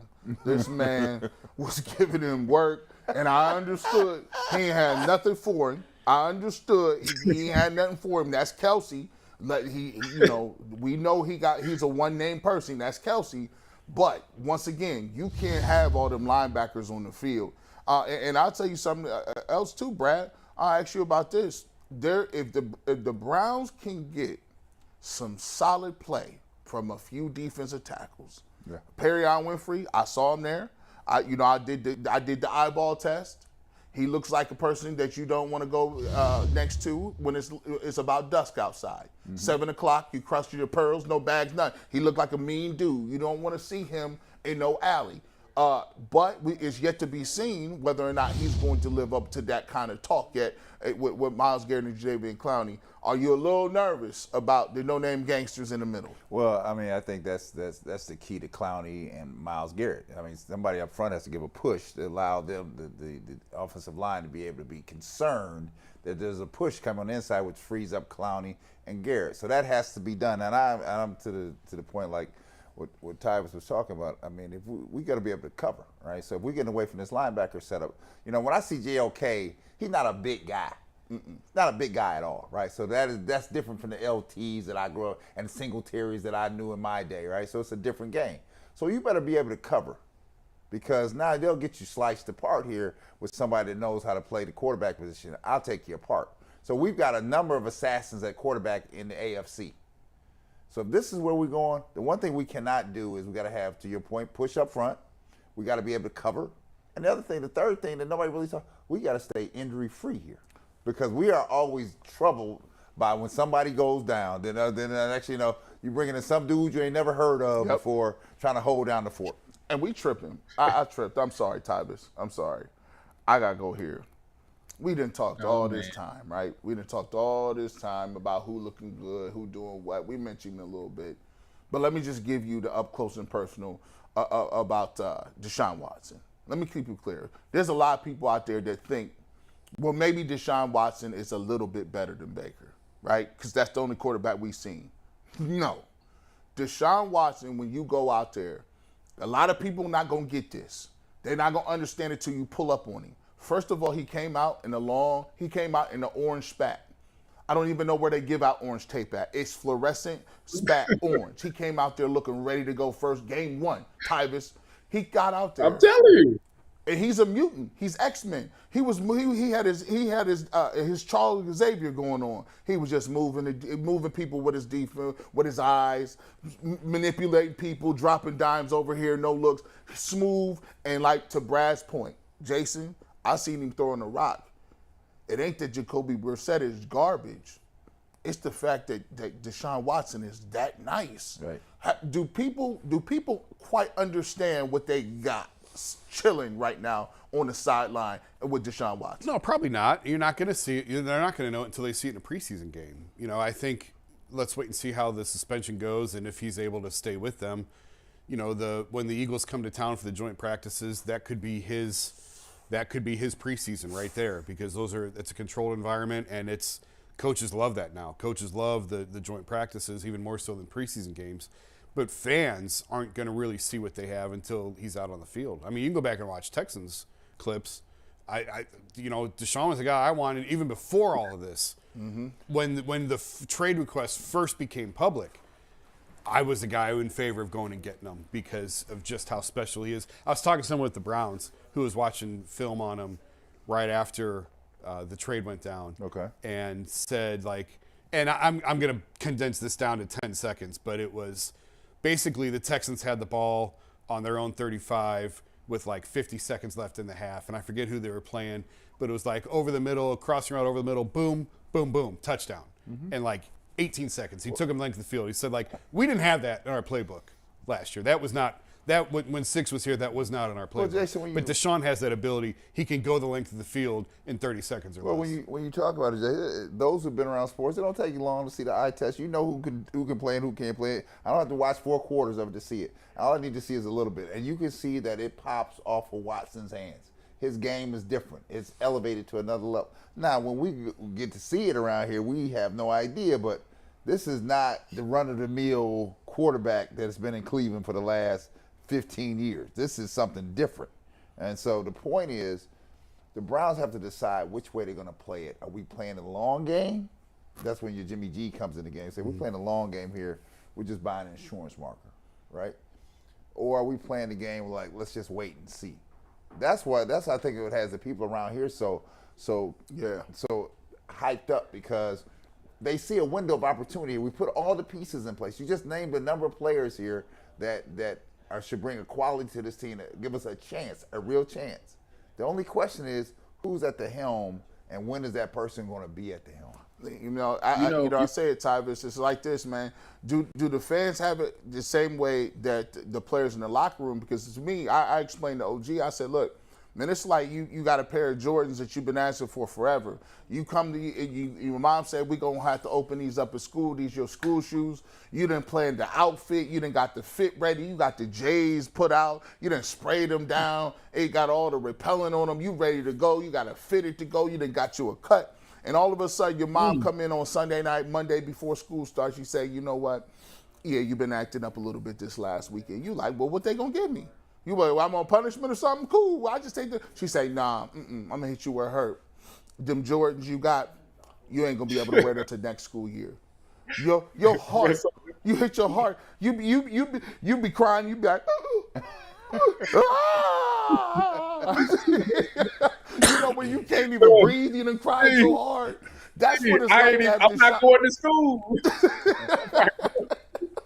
I would tell her I ain't going to school. I ain't going to school then. I'm boycotting. I'm about to do like the Players Association. I ain't coming to work. You do Kareem Hunt on Kareem Hunt. I'm not doing no chores this week. But that's how it is to have a Deshaun Watson. All you have to do is this to do Kareem Hunt. Just start doing. Hey, I fake a seizure. I fake something. I fake some convulsions. I'm sick. I got spinal meningitis or something. You done messed around with me that much. Do players see Deshaun Watson and feel the same way of the feeling of having a dude you see week in and week in, day in and day out, and you be like, I don't know if he's gonna play. Does that hurt your soul too? It do. It really do for sure.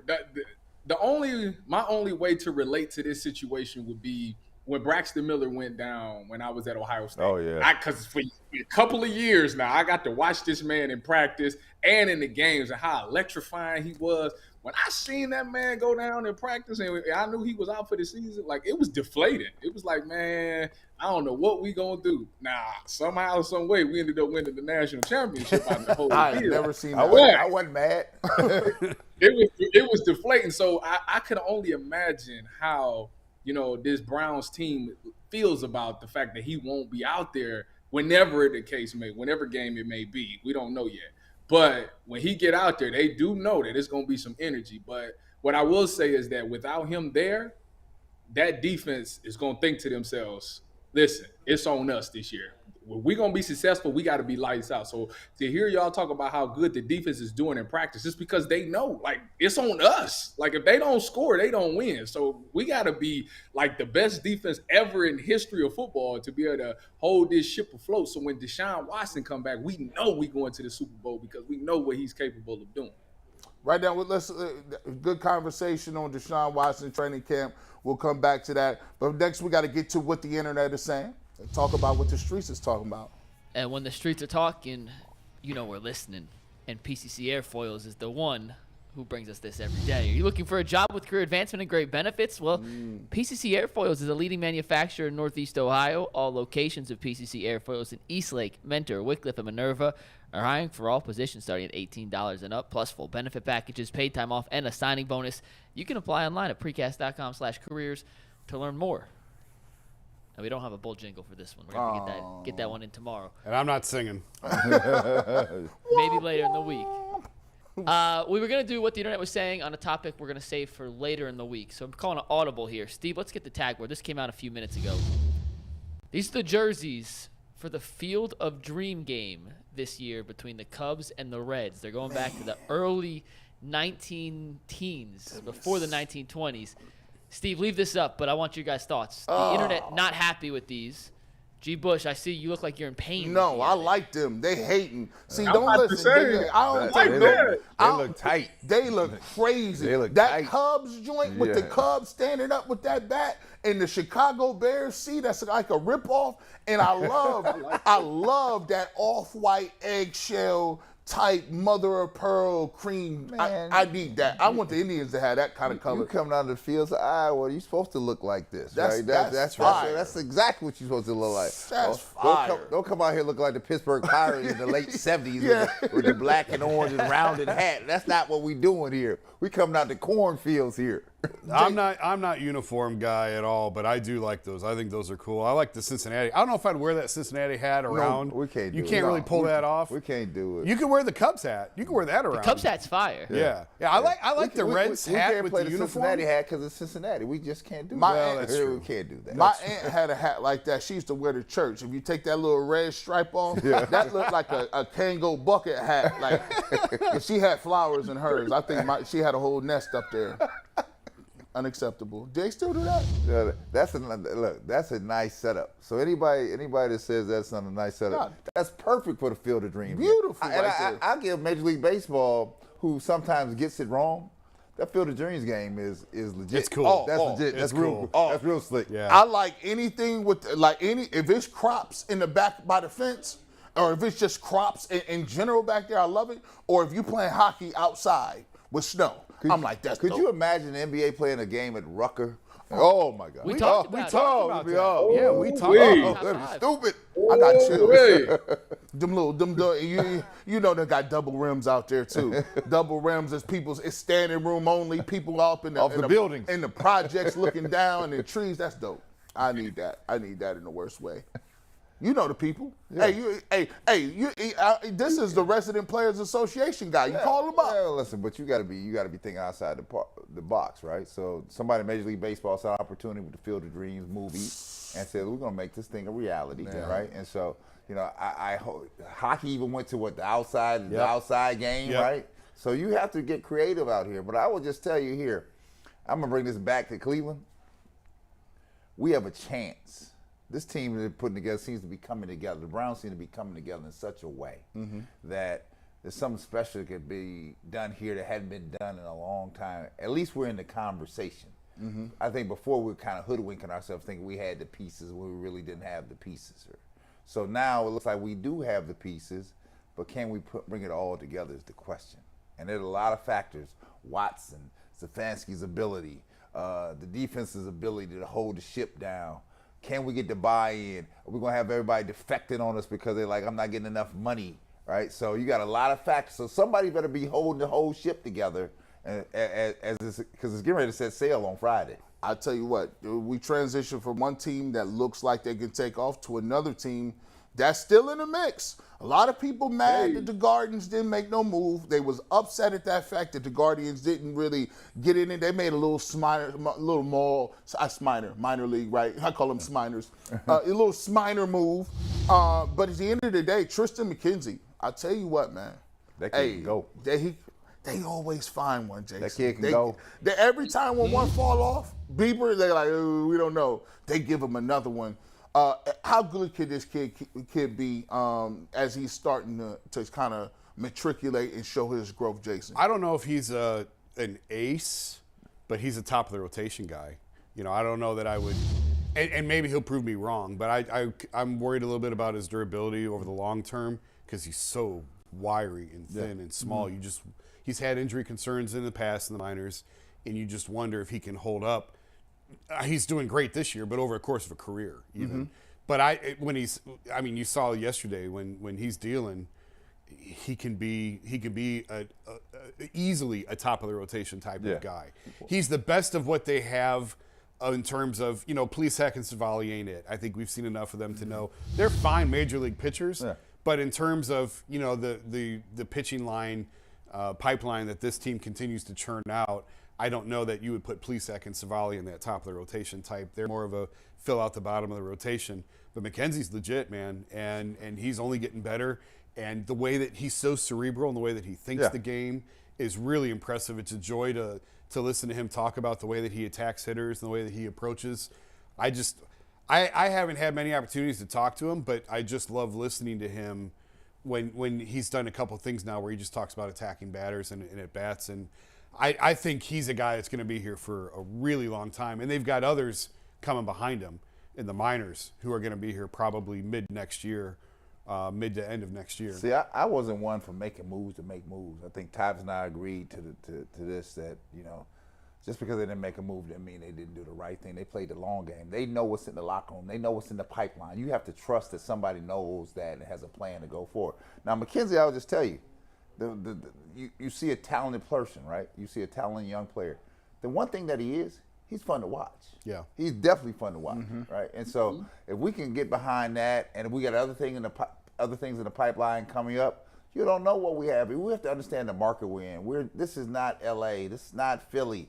This is not that type of town, right? You just watched the Padres unload a whole lot of capital the other day, and then they just got run out of town by the Dodgers. Yeah, they sure did, right? I said, is that what? Yeah, but it's only August. Yeah, but I'm just saying, you start thinking about it here. Sometimes you have to play the long game here and understand what you have in the fold. And the only people who are going to know that are people that are deep within the organization to know what's in the fold. Well, Minnesota made a deal, right? And look at what they did. Now some will say you know, they didn't give up the world to get that move done. You know, is there a fine line between giving up all you got and making smart little moves? Because, you know, you guys talking about it all the time. You can't keep everybody. Next year, some guys are just going to have to say, we're going to have to cut losses or cut bait with you. Do you think, when we look back at it, if the Guardians get into the playoffs, Jason, and we say, wow, these guys actually made it, we look back and say, we wish we had more to compete while we were there? I don't know what was available to them. I mean, Soto, obviously. And I made the case when I was in here before. Maybe we could I'm not saying that they should push all in on Soto, because I'm not sure the timing is exactly right, but it's a conversation I think that we can have. I don't think they got very far down that road at all. I don't know what was out there that was going to fill what they need. The pitcher that the Twins got, you know, you could bolster this rotation a little bit. You know, I know that Zach Meisel does a terrific job on the Guardians for us at The Athletic. I actually stopped by the Guardians game over the weekend and was talking to Zach, and he said they were in on Sean Murphy, the catcher from the A's. Obviously, that would be a huge upgrade, but the price was exorbitant. You know, they wanted one of their top guys. Espino, Gavin Williams, George Valera, these are the names that Oakland was throwing around, and the Guardians just weren't ready to pull the trigger on that when they have their own minor league prospect in Bo Naylor, who's having a terrific year and will probably be here next year. So they're really in this difficult spot of they have all these young guys, and they're playing pretty well, and they're trying to figure out who fits and who doesn't. They're certainly ahead of schedule. They didn't expect to be here. They know their limitations, though, where they're not ready to compete with the Yankees, more than likely, and the Dodgers and the Padres and some of these other teams. So what do you do? And now, and I've said it every time I'm in, they've got this 40-man roster imbalance, and how do you manage that? Well, we just saw Franmil Reyes was a casualty of everything that we've been talking about. They just ran out of roster spots, and they ran out of time with him. Yeah. Go ahead, Tyvis. It's just a sad day. You bring up my boy. Y'all, everybody knows that Franmil is my boy. I was actually looking forward to going to a Columbus Clipper game since he's gonna be right around the block. And unfortunately, I won't get to do that either. He was gonna bring the attendance up, and it was gonna be a party. We was gonna have beach balls and everything at the Columbus Clippers game, but they kind of blew that. But yeah, to your point, everybody agreed that the one thing that the Guardians could have gotten was a catcher. Yes. And fortunately, if that was the asking price, I wouldn't have went with it either, because it's not like the Guardians is like terrible or something. Like they're where they're at now, one game out of the wild card. And if the team that they have is good enough to do that, and they know that they can make one final push, they can make it in the wild card. But I don't think there was no move that they could make that was going to allow them to win the World Series. If they're going to win the World Series, then why give up all this capital just to make the playoffs? Like it's not that big of a deal. Yeah, they're going to have to make a move this offseason. I think you're going to see them be aggressive, although I said that at the trade deadline. I was surprised that nothing got done at the trade deadline. I thought that they would do something, but I think they just I think they just ran into the spot where what was out there didn't align with what they needed. And what did align, Sean Murphy, the catcher from the A's, the asking price was exorbitant. So hold on, Jason, they did make a move. They did make a trade. Do you consider that as a trade? No, that's no. Minor trade, dog. Stop trying to steal Dubs, Tyvis. No, because I won the good man, bad man. That's a trade. By the way, technically yes. Technically yes. Thank you. Yes. By the way, Tyvis, Franmil Reyes did send me a text message. It was coded.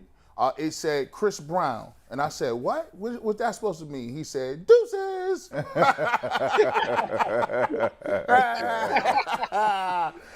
McNuggets, what we got going on, man? So, over the weekend, there's been a little investigation going on with the Guardians. It's not on the field. Oh, okay. It's about a certain hot dog. The mystery of the mustard dog. And someone from upstairs, Austin Love from KYC, got to the bottom of it. We're going to play the package. We're going to get to the news today, and we're going to break it down as a panel here and decide if there's a conspiracy at work here or something fishy is going on or not. Steve, let's take the package. It's the big leagues, the big show, the big salami. But for one hot dog, this season has been one big disappointment. We are witnessing the biggest fall from grace story in Cleveland sports history. I mean, this is just pathetic at this point. 0-48. How is that possible? Literally. He shouldn't even be at a cookout, let alone the hot dog race. The shot, the drive, the fumble, the mustard.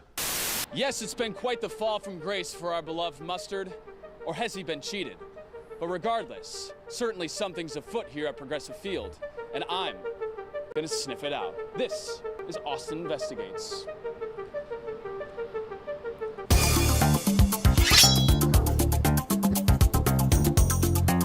Do you know anything about the Mustard situation? Any funny business with ketchup?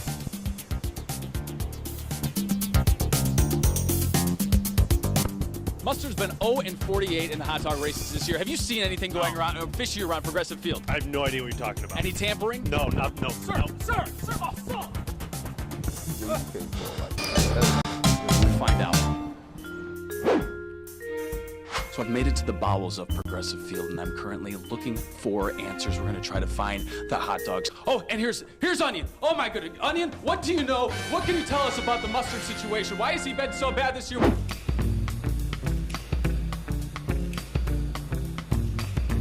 Ketchup! What do you know about the Mustard situation? What do you know? Do you know? Dang, he's fast. How can you describe this season for you? That sums it up, folks. Well. Here we are. Something really stinks. And it smells like onions. Blink once if you've been cheated. My investigation was going nowhere. I thought I was good, but they were better, stone-faced. After getting no answers, I teamed up with science. Fill these up, please. Conducting a not-so-random condiment test. Testing their condiments to see if I could find any traces of any illegal substances. Testing onion, ketchup, and mustard for any illegal or performance-enhancing substances. I found nothing. You're clean. So really, this just concludes that Mustard's having a historically bad hot dog racing season. Back to you. And in breaking news this morning, Mustard's been sent down to AAA. It's official. The Guardians released this statement today. After much consult and toiling internally, we have made the difficult roster move that we believe is in the best of our organization, sending Mustard to AAA. So, Tyvis, down in Columbus, you're going to have to scout out Mustard here, but it is a tough day for the Mustard dog. 0-50 after the weekend. G. Bush, what's going on here? Bro, listen. First of all, that man had the Inspector Gadget pea coat on. The Inspector, the Go-Go Gadget pea coat. It was high too. It was a 2X. Yeah, see how it's loose in the body. He needed about a large. I don't get him together. He got to swoop together. But Mustard be taking L's out there, bro. You can't be out here taking L's. Running the hot dog race. I'm gonna be honest with you, Tyvis. Can you beat Mustard in a race? Gee, is that a serious question? Wait a minute. Do you really got that written down like in a notepad or something to ask? No. Hold on. Here's what I want to do. I want to set something up here. I saw somebody do this before. He's a guy. He used to wear a one-piece jumpsuit. The Freeze. Freeze, right? You remember Freeze, right? Atlanta. Freeze. I want to call you cold. You're not freezing. You just cold. I need you to give that head start that Freeze used to give. I'm going to say you're going to start off at the pole.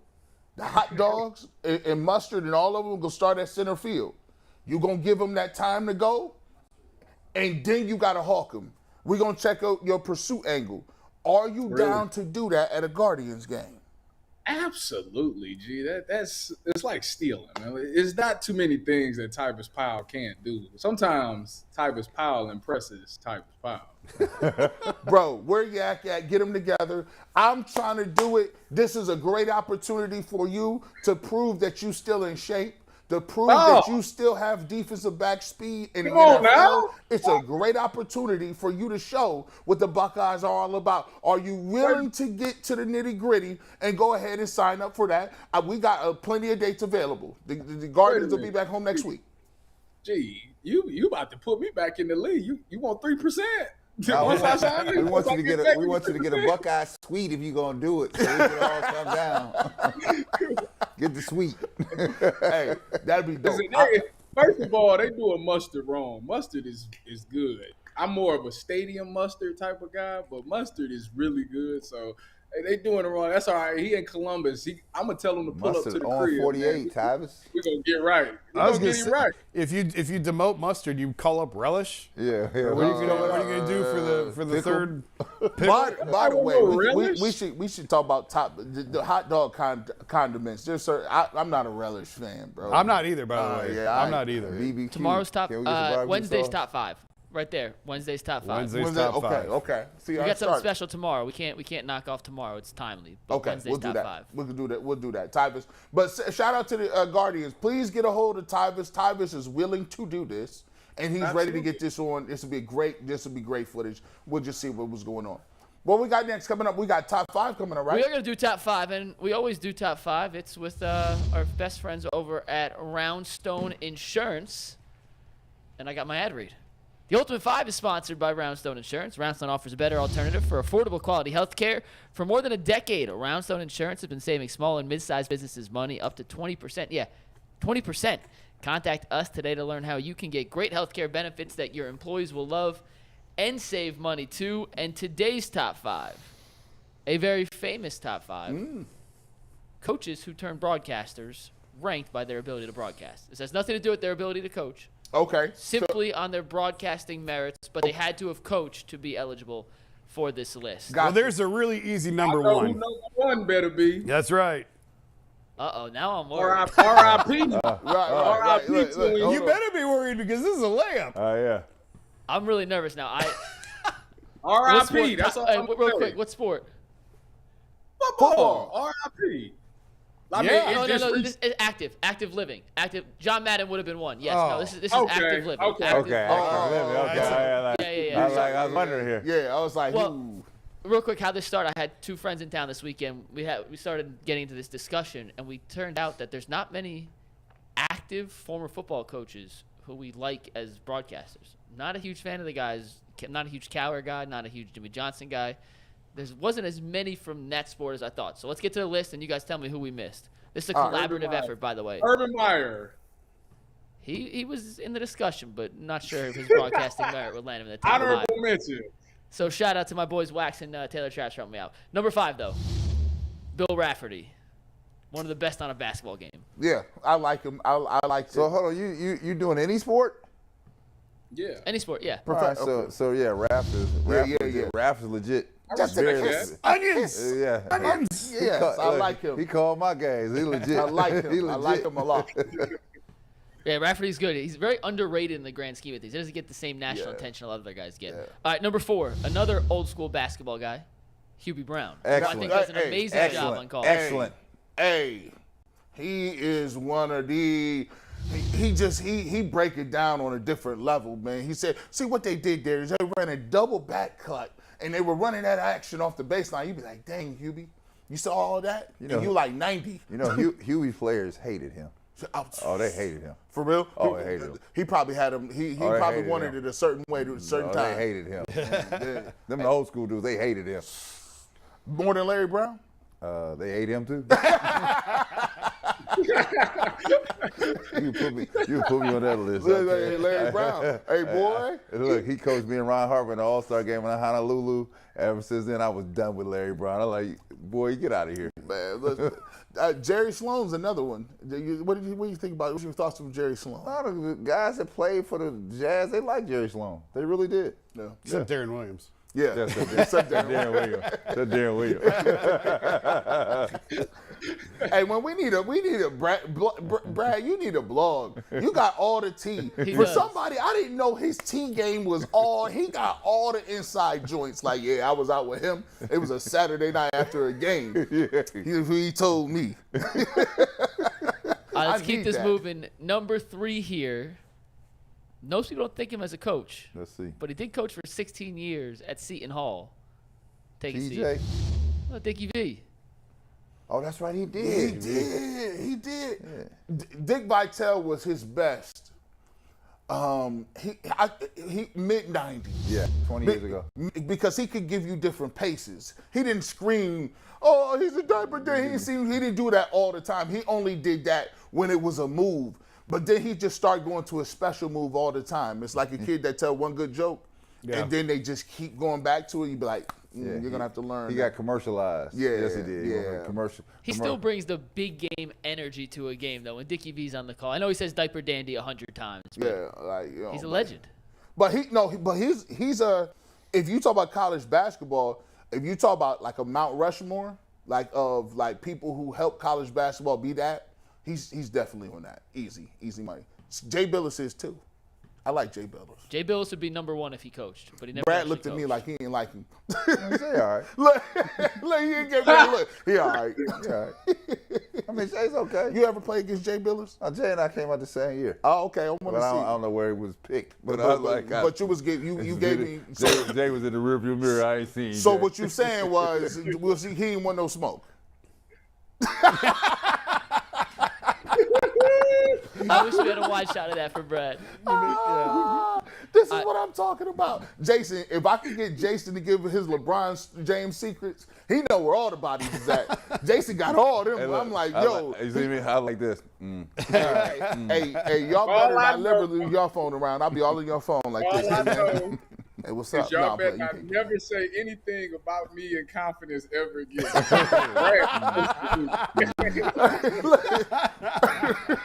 Tavis, we Ohio State people. Right. Hey. Come on now. This is how it's groomed down there off of High Street, is it not?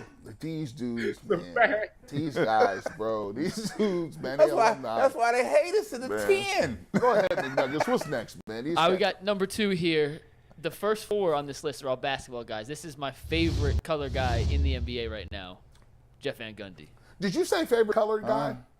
Like color commentary. I'm your favorite guy. Don't do me dirty like that, G. Bush. Don't do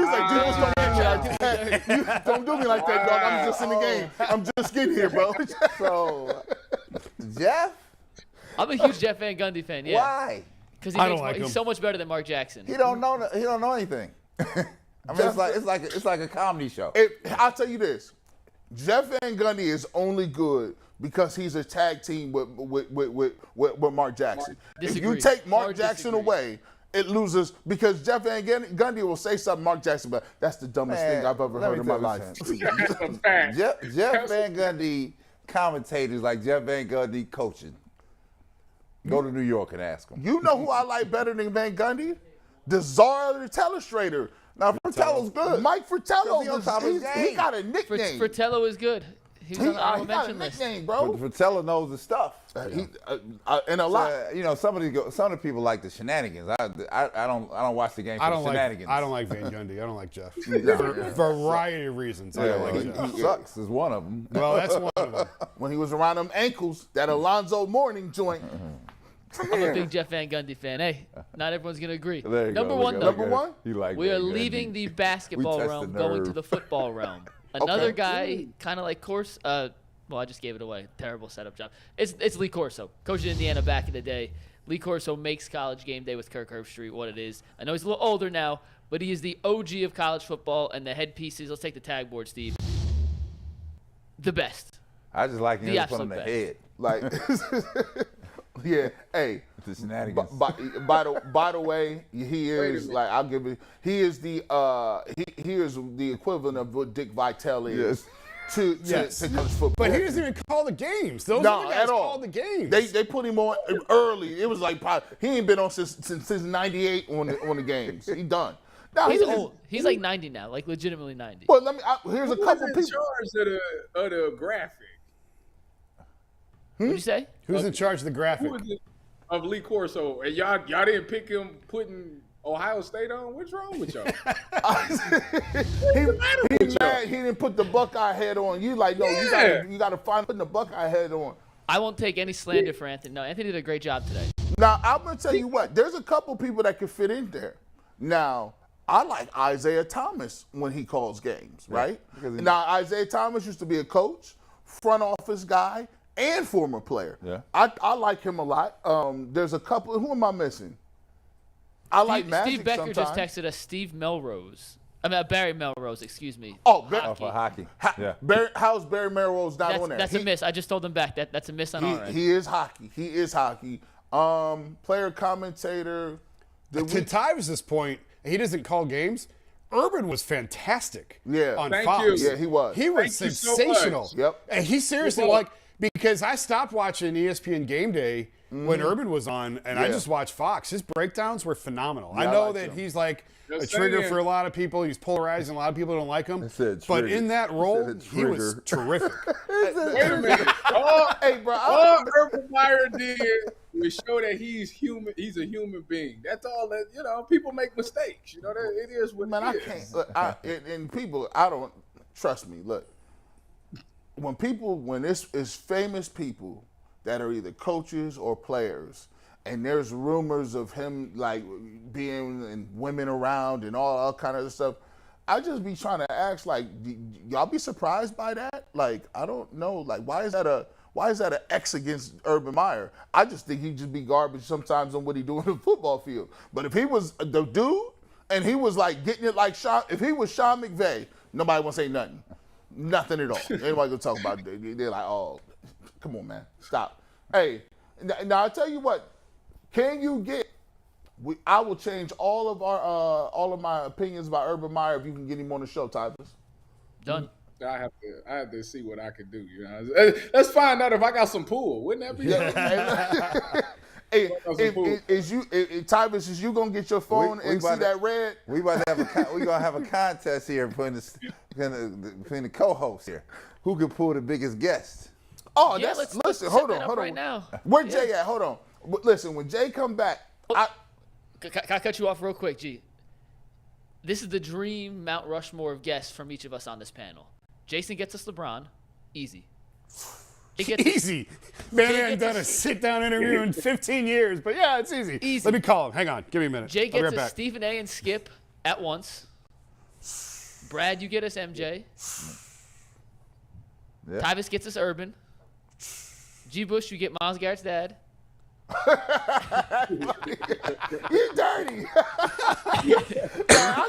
Listen, I forget his dad. They can come on father and son. I need Miles Garrett too. You gotta come. You gotta show up with this. Stop playing with me. Now here's what I will say. Out of all of those, I'm not sure who's the most unlikely. Which one is the most unlikely in that to happen? LeBron. Michael Jordan that's Michael. tough. I'd say Michael because Michael's already said everything he's gonna say. That's why he did Last Dance. He don't even like people no more. He don't like the friends he used to like. He's like, yo, I got brothers I don't like. He don't like he like I'm so rich I got like nobody. But you don't think he might do it as a favor to Brad, as Brad's boy? Like, no offense, Jason, you're not boys with LeBron. No, I am not. He's not I'm doing not you a boys favor. with LeBron. He might do Brad a favor. Might do me a favor. Here's Mike. Jay Out of trying to get everybody, Stephen A. I'm probably the in. most likely. Stephen A. No, and Stephen A's Skip. coming on. Stephen A will come on. With Skip? No. Not a chance, but Stephen A will come on at some point. That's a fact. Yo, Tyvus, yours is the easiest one to get, bro. That's what I said. Out of everybody, I probably got the easiest one. Urban. So no pressure then, Tyvus. I mean, Urban did Tim May's podcast, so that's the bar. Here's the thing, though, too. He retired. Oh, damn. I will But say that's the this. one. Retired. The only two dudes I think could get LeBron to do something would probably be Brian Windhurst and Jason Lloyd. That's it, right? That's the only two cats. McManaman. You could not be more wrong. For real? For real? I feel like if you told LeBron, look, we ain't even talking about basketball. We're going to ask you questions that nobody ever asked you. He's got the shop, man. He don't need us. Yeah, you're right. He's got the He shop. just had Drake The on. last time LeBron did like anything like what we're talking about was his first year in Cleveland. He did something with Ethan Skolnick from Bleacher Report because Ethan had from their time in Miami. And that was like 10 years ago. That's the last time, to my knowledge, that he has done anything that isn't in ESPN, one-on-one or anything like that. But to just do something fun and a little off-key, 10 years. I don't even know how much that would move the needle. Like if we did get LeBron or we did get Michael Jordan, like what would that do? Like would that equate Depends on what to they something? say. Depends on what they say. Well, here, I'm gonna tell you. I'm guaranteed. I'm guaranteed to get you Zeke, right? So Zeke gonna give you a first class interview. It's gonna be well worth your time waiting. Yes, it will be. I need that. Listen, that's one of the dudes. Listen, I done emailed Isaiah Thomas before. Like, I need to talk to you about that. We gotta get you Charles Oakley. I would love to get Charles Oakley. Oakley give you something. Oh, he gonna give you something. I know Oakley. See, I think he can get Oakley in a heartbeat. We need that. Why just don't touch you. I said that the other day. I said, listen, we gotta go dig in our grab bag. You gotta wait now. We gotta wait. We'll be want to be wasting it in August here, right? Right. All right. All right, man. We gotta get what final take? We gotta get to final take. We want to do a round robin. So obviously, we gotta let Tyvis go first because the intro just. Oh, there he goes. There you go. Wow. There you go. Wow. There you go. There you go. You got your money off. All right, my final take today is pretty simple. I got into an argument. It wasn't with my wife, but I got into an argument with somebody lately, and I realized that while we was arguing, like it was just going back and forth, and we was listening to rebuttal. But if you don't listen to understand, you won't get where the person is coming from. And I challenge a lot of people in the world, especially with all the situations that's coming out, especially this D. Watt stuff. If you try to listen to understand from the opposing side, you might pick up a nugget and you might find yourself like, okay, that's a great point. I didn't see it that way. But if you just listen and argue back and find something that they said wrong to go back on them on, we'll never find no common ground in all of this. So outside of Deshaun Watson, with anything in life, just listen and understand where they coming from. Put yourself in their shoes and then say, you know what, I get what you're trying to say, but let me tell you what I'm trying to say. Make it into a conversation where both sides can understand each other and then y'all can find some common ground. Excellent, Tyvis. I was gonna go one way with the union, but I'm gonna jump off this union thing, right? I think we've said enough of that. I'm talking to the young athletes out here. So I've got my youngest daughter plays at the University of Maryland for the Maryland women's basketball team, and so one of the top young players in this country. So she was invited just this week, Friday, as a matter of fact, went down to USA Basketball, invited her to try out for the 3-on-3 national team down in Miami. So she's down there with 11 other girls playing 3-on-3, and so had a long talk with her because this is her first time with USA Basketball, right? And so she got there, and when she decided she was going to accept the invitation, she said, "Well, Dad, I don't know if I'm going to make the team because it's real political." And she went down. I said, "Who are you? I've never heard you talk like this before." Right? And it was the fact that she was going to an environment she was unfamiliar with because she usually been around players that she had grown up with all her life. Now you're going to a scenario with a bunch of people that you may know of but not actually know. And I said, let me have a conversation with you, right? I said, it's not about making the team, right? You don't go down there and just compete and show them that you got a skill set. And what happens, it happens. I said, be clear. When you go down to Miami, I want you to understand this. This is for all young players out here.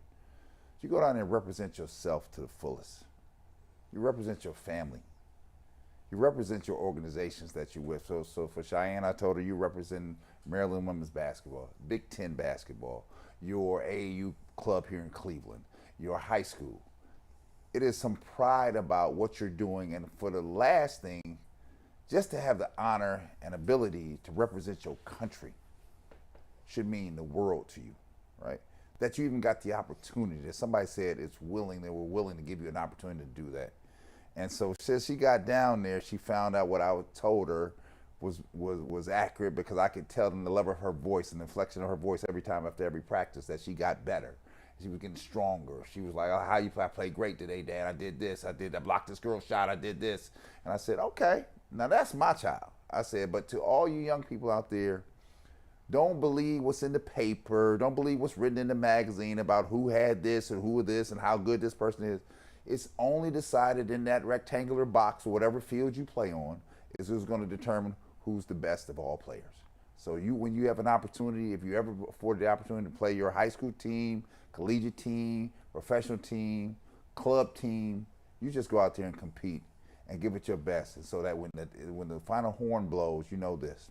I gave it my all, and I left it right here. That's what I want you to remember.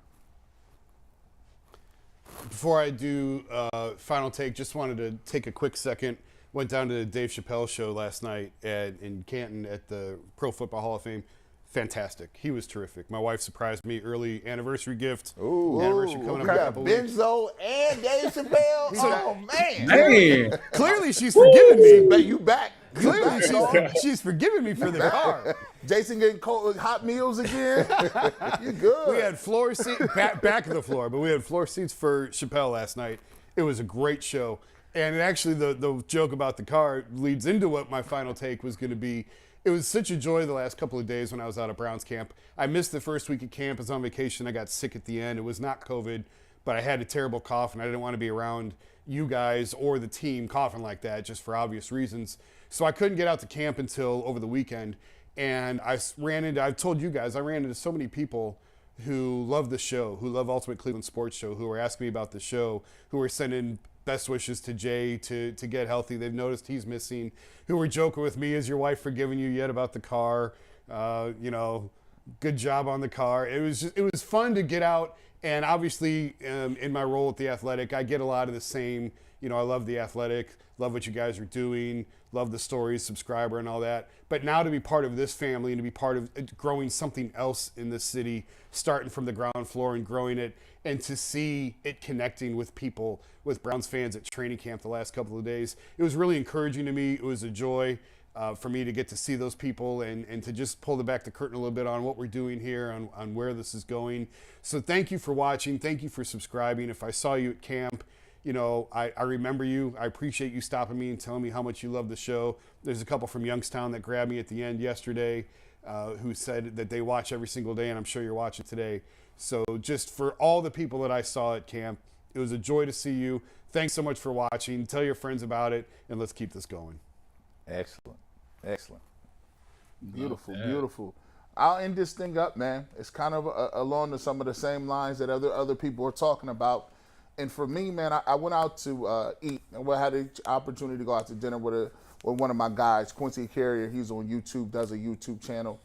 And I was so proud and so excited for him, 27-year-old guy, African-American, started a couple years on YouTube.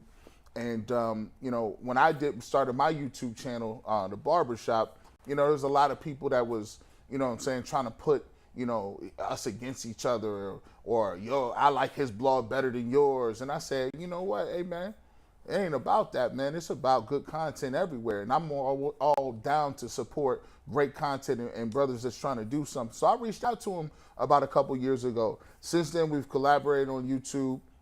We do a blog from time to time, and he actually got an opportunity to get a media pass, media credentials from the Cleveland Browns as a YouTuber. And I was so happy because now I've always been an advocate and a champion for content that's outside of the traditional norm.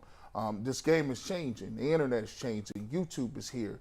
Instagram, some of those things. And just because you're not in the traditional format does not mean you're not knowledgeable, that you don't put the work in, and that your content don't move the needle. So I was so happy to see him be able to be amongst some of the guys, the Grossies and Mary Kays and the Darryl Ryders and the Scott Petracks, all those guys that are, Jason Lloyd is at practice, all those guys. And I see my man, he walking around, and I'm like, man, this guy, he started off doing YouTube videos, and that's what he does. So I'm excited, I'm proud. And it gives inspiration to other people out there that, yo, you can come from other different places, you can see some different things, and you still can be a person that's out here doing it. Can't wait to get my man Earl on. Earl is going to be part of the team. But I'm excited for any young brother out there, or any young journalist or media person that's ready and willing to put that work in. And it just shows, it ain't where you from, it's what level of the game that you putting in. And he got the game, and he here, and I'm looking forward to more people coming up through the same avenues as well. McNuggets. We ended up at 103, right? Great job by us. Yeah, Kudos. 103. We got Charles Robinson from Yahoo Sports coming back tomorrow to give us the latest on the Watson investigation. He's the kind of the legal genius. Helps us break down what's happening next in the appeal. Then Aditi will join us live from training camp, I believe, after the players talk. So that'll be cool. She's heading down to Jacksonville with the team. And on Friday, a little sneak peek, we're going to get her and Chris Rose, 2/3 of the Browns preseason radio team, joining the show from Jacksonville. So big things coming, and we'll see you tomorrow. 20, what is it, 20? Somebody help me do the math. They always say, was it 24 and a half break? What is that? 22-hour break. 22-hour break. There we go. 22-hour break. And this is for Tyvis's wallflowers in the background. We're going to say thank you and catch the bouquet. We'll catch you tomorrow on the Ultimate Cleveland Sports Show.